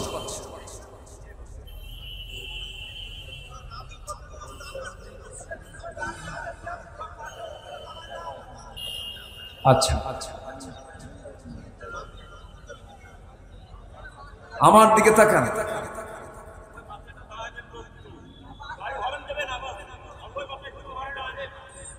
আমার দিকে একটু তাকান, মেহেরবানি করে আমার দিকে একটু। শৃঙ্খলা পরিবেশ, এটা তো বুঝতে হয়, কিছু এক্সপেরিয়েন্স লাগে, অভিজ্ঞতা লাগে। তারা কেমনে যে কাজটা করলো বুঝলাম না। আমার দিকে তাকান এখন। তাহলে তাহলে আমরা দুনিয়াতে এসেছি কার গোলামি করার জন্য? সমস্ত নবীর দাওয়াতি কাজ দুই না এক? সমস্ত নবীর দিনের নাম কি? আরো জোরে, আরো জোরে। আমাদের দিনের নাম কি? আমাদের জীবন বিধানের নাম কি? ইসলাম। যেই ব্যক্তি অথবা যেই প্রতিষ্ঠান তার জীবন চলার পথে ইসলামকে না রেখে অন্য কিছুকে নিয়ে চলবে, আব্দুর রহমান নাম হলেও সে মুসলমান না, আব্দুর রহিম হলেও সে মুসলমান না, আব্দুল মালিক হলেও সে মুসলমান নয়। ওটা ভণ্ডামি। ওটা কি? ভণ্ডামি। সামিআনা ওয়া আতা'না, শুনলাম মানলাম, কোন প্রকার আপত্তি করা যাবে না। চোর চুরি করলে হাত কাটো, এটা কি মোল্লার বিধান না আল্লাহর বিধান? যদি কেউ কয় এই আইন বর্তমান দুনিয়ায় চলবে না, ওর ঈমান আছে না গেছে? ওর ঈমান কি আছে? শেষ। এরকম বলার লোক তো আছে না নাই? এরকমও বলে আমাদের হিন্দু ভাইয়েরা, আপনাদের দেবীর কাছে আমাদের জন্য একটু দোয়া করবেন। আছে না? আছে না নাই? এই জাতীয় কথা বললে কি ঈমান আছে না গেছে? আমার বন্ধুগণ, বিশ্বাসের ক্ষেত্রে কোনো কম বেশি করা যাবে না। আখিরাতে গিয়ে ধরা খাবেন, দুনিয়ায় ধরা খেয়ে যান, কোনো সমস্যা নাই। দুনিয়ায় ধরা খেয়ে দুনিয়ার লোকজন আপনাকে জেলখানায় দিয়ে দিল, অথবা আপনাকে মেরে ফেললো, অথবা আপনাকে আগুনে ঝলস করে দিল, টুকরো টুকরো করে দিল। কিন্তু এই জীবন তো একদিন চলেই যাবে, কিন্তু যত কিছু হোক আখিরাতে ধরা খাওয়া যাবে না। আখিরাত আমার জন্য ক্লিয়ার করতে হবে, আখিরাতকে আমার জন্য পরিষ্কার করতে হবে, ঈমানটাকে লালন করতে হবে। ঈমানটাকে ক্যান্সার আক্রান্ত করা যাবে না। দেহের ক্যান্সার আছে না নাই? তেমন ইমানের কিছু ক্যান্সার আছে, যে সমস্ত ক্যান্সারগুলো ইমানের মধ্যে ঢুকলে পরে ইমান থাকে না, ইমান শেষ হয়ে যায়। আমরা নামাজ ভঙ্গের কারণ জানি, ওযু ভঙ্গের কারণ জানি। ওযু ভঙ্গের কারণ এখানে অনেকেই বলতে পারবেন। ঘুমালে ওযু চলে যায়, পেশাব করলে ওযু চলে যায়, পায়খানা করলে ওযু চলে যায়, রক্ত গড়ে গড়ে পড়লে ওযু চলে যায়, বায়ু নির্গমন হলে পরে ওযু চলে যায়। কিন্তু ইমান চলে যায় কখন? ইমান ভঙ্গের কারণ কি সবার জানা আছে নাকি? ইমানও কিন্তু ভঙ্গ হয়ে যায়। ইমান ভঙ্গ হয়ে যায় কখন? বান্দা নিজেও টের পায় না। কারণ এর মূল কারণ হলো বান্দা তো ইমানের সংজ্ঞাই জানে না, বান্দা তো ইমান বোঝি না।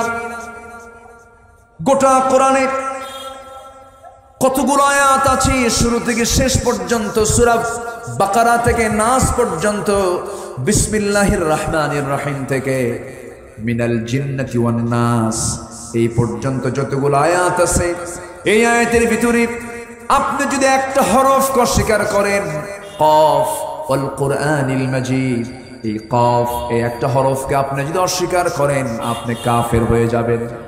কিন্তু কোরআনের একটা হরফকে অস্বীকার করার মতো লোক আমার দেশেও আছে না নাই? আসতে বলবেন না, আছে না নাই? কোরআন মানবো কি নিজ ইচ্ছায় না আল্লাহর ইচ্ছায়? কোরআন মানবো আমি নিজের পরামর্শে না আল্লাহর পরামর্শে? ইসলাম মানবো আংশিক না পুরোপুরি? পুরোপুরি। কোনো কাজ পুরোপুরি না হলে কখনো সফল হওয়া যাবে না। যশোরের ট্রেন লাইন আছে, যশোর থেকে আপনি ঢাকা যাবেন, ট্রেনে চড়েছেন, যশোর স্টেশনে চড়ে আপনি 20 মাইল দূরে চলে গেছেন। হঠাৎ করে আপনার সেই ট্রেনের 50 চাকার মধ্যে একটা চাকা বিকল হয়ে গেছে। একটা চাকা বিকল হওয়ার কারণে ট্রেনের চাকা কি আর ঘুরবে নাকি? ঘুরবে না। তখন বলবে ইঞ্জিনিয়ার ডাকো, মেকার ডাকো, মেকানিক্যাল ইঞ্জিনিয়ারকে তাকে ডেকে আনো।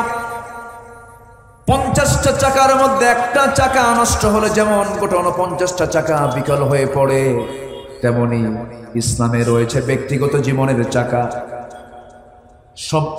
সমাজ জীবনের চাকা, পরিবার নীতির চাকা, অর্থনীতির চাকা, স্বরাষ্ট্রনীতির চাকা, রাজনীতির চাকা, চুক্তিনীতির চাকা, পররাষ্ট্রনীতির চাকা। সব চাকা কি আপনি সচল না রেখে যদি আপনার পছন্দ মতো কিছু চাকা চালালেন, কিছু চাকাকে বন্ধ রাখলেন, আপনার গন্তব্য কিন্তু জান্নাত হবে না, আপনার গন্তব্য হয়ে যাবে জাহান্নাম। এই জন্য কোন চাকাকে বিকল রাখার কোন সুযোগ নাই। ইসলাম মানবো আমরা 1 আনা না 16 আনা? 1 আনা না 16 আনা? 16 আনা মানতে হবে। আমার বন্ধুগণ, অনেক কথা আছে, একটু মনোযোগ দিয়ে শোনার চেষ্টা করবেন, একটু কান লাগিয়ে দিয়ে শোনার চেষ্টা করবেন। আমার দেশে বহু লোক আছে 5 ওয়াক্ত নামাজ পড়ে কিন্তু বান্দার হক নষ্ট করে, আছে না নাই বলেন? বান্দার হক এটাও কার হুকুম? আসতে বলবেন না, কার হুকুম? আল্লাহ তাআলা কিয়ামতের দিন বান্দার যতগুলো প্রশ্ন করবেন তিনি বান্দাকে, এর মধ্যে সবচেয়ে বেশি গুরুত্ব দিয়ে যে প্রশ্ন করা হবে সেটা হলো হক সম্পর্কীয় প্রশ্নগুলো করা হবে। যেমন বান্দার হক, এই বান্দার হকের মধ্যে অনেকগুলো হক আছে, যেমন পিতামাতা একটা হক, স্বামী একটা হক, স্ত্রী একটা হক, সন্তান একটা হক, প্রতিবেশী একটা হক, সামাজিক জীবনে এই সমস্ত বিষয়গুলো মনে হয় নাই? আসতে বলবেন না, সেনা না? নামাজ পড়তে পড়তে কপাল কালো বানায় ফেলেছেন, হজও করেছেন, কিন্তু মেয়েকে ঠকায় মেয়ের সম্পত্তি ছেলের নামে দলিল করে দিয়েছেন, এমন পুরা আছে না নাই? আসতে বলবেন না, আছে না নাই?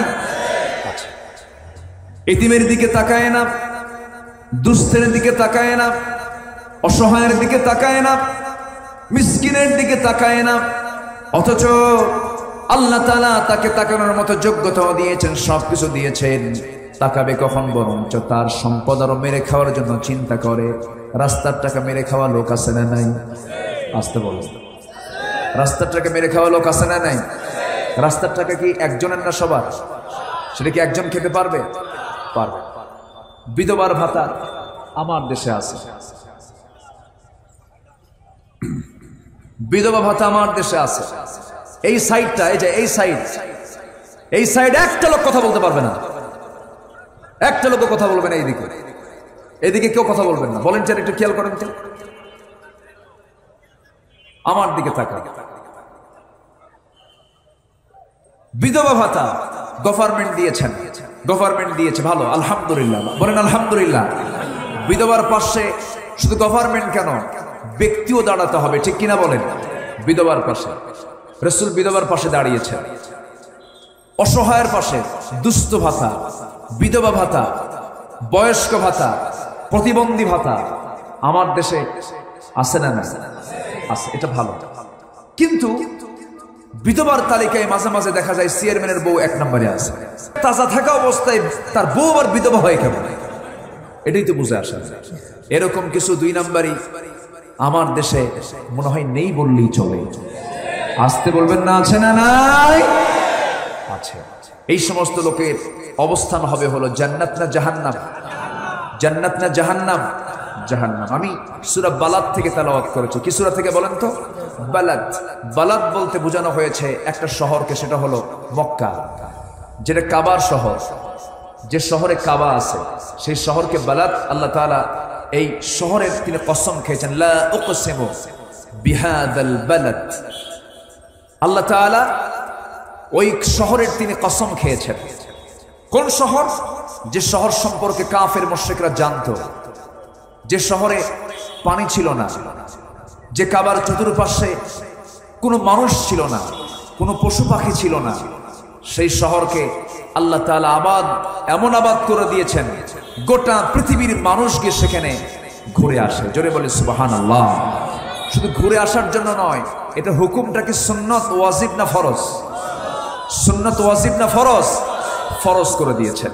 তাহলে আল্লাহ তাআলা এই শহরের যে কসম করেছেন, শহরের একটা ইতিহাস আছে না নাই? আল্লাহ তাআলা ওই শহরে সবাইকে যাওয়ার তৌফিক দান করুন। জোরে বলি আল্লাহুম্মা আমিন। ওই শহরে গেলে অন্তত এতটুকু আপনি নিশ্চিত হবেন, আমরা আল্লাহকে দেখি নাই, রাসূলকে দেখি নাই, জান্নাত দেখি নাই, জাহান্নাম দেখি নাই, কিন্তু সেখানে গেলে কিছু বাস্তব কিছু চিত্র দেখা যায়। জোরে বলি সুবহানাল্লাহ। আমি মক্কায় গেলে সবচেয়ে বেশি বরকত পাই হলো একটা পানিতে। বলেন তো সেই পানিটা কি হবে বলেন তো? জমজম পানি। ওই এলাকায় কোন জায়গায় টিউবওয়েল আপনি পানি পাবেন না। আমার দেশ তো, আমি তো মনে করি এটা একটা সেকেন্ড জান্নাত। কেউ সুবহানাল্লাহ বলেন? সুবহানাল্লাহ। জোরে বলেন সুবহানাল্লাহ। আমরা যে কোন দেশে আছি, প্রাকৃতিক দিক থেকে, ফ্যাসিলিটির দিক থেকে কয়েক হাত নিচে গেলেই পানি পাওয়া যায়। যা লাগাবেন জমিনে সব হয়। জোরে বলেন সুবহানাল্লাহ। আমার দেশের মাটির চেয়ে উর্বর মাটি পৃথিবীতে আর দ্বিতীয়টা নাই।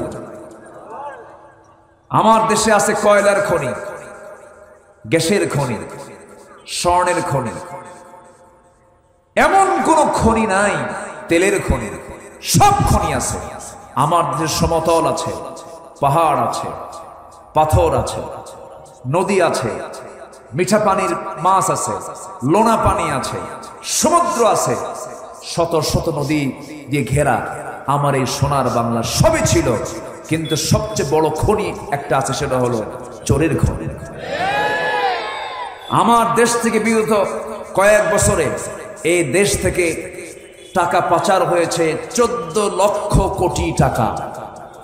এই টাকাগুলো যদি দেশ থেকে চলে যায়, দেশে কি টাকা থাকে না ফাঁকা হয়? দেশ কি টাকায় ভরা না ফাঁকা? ফাঁকা হয়ে আছে। তাহলে এই দোষ কি আল্লাহ? আসতে বলে, এই দোষ কি আল্লাহ? আল্লাহ কি কোনো খাদ্যের সংকট রেখেছেন? গ্যাসের সংকট রেখেছেন? বিদ্যুতের সংকট রেখেছেন? তেলের সংকট রেখেছেন? সংকট সৃষ্টি করছে কারা? কারা? আমরা। আমাদের দোষে আমরা করেছি এটা।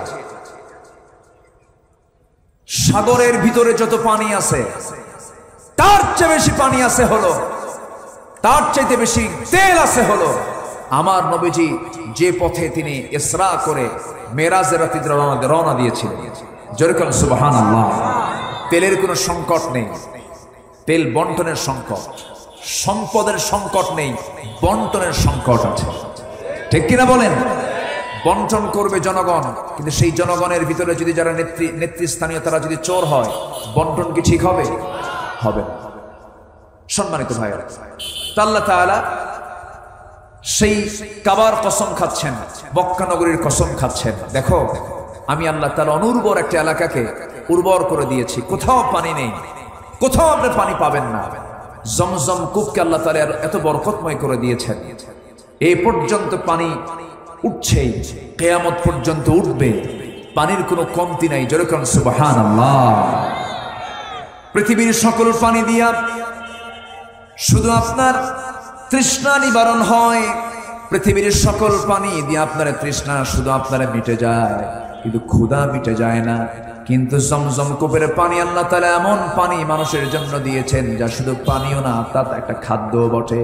যদি কোনো বান্দা নিয়মিত জমজম কূপের পানি পান করে আল্লাহ তাআলা তার তৃষ্ণা সহ ক্ষুধাও নিবারণ করে দেন। জোরে বলি সুবহানাল্লাহ।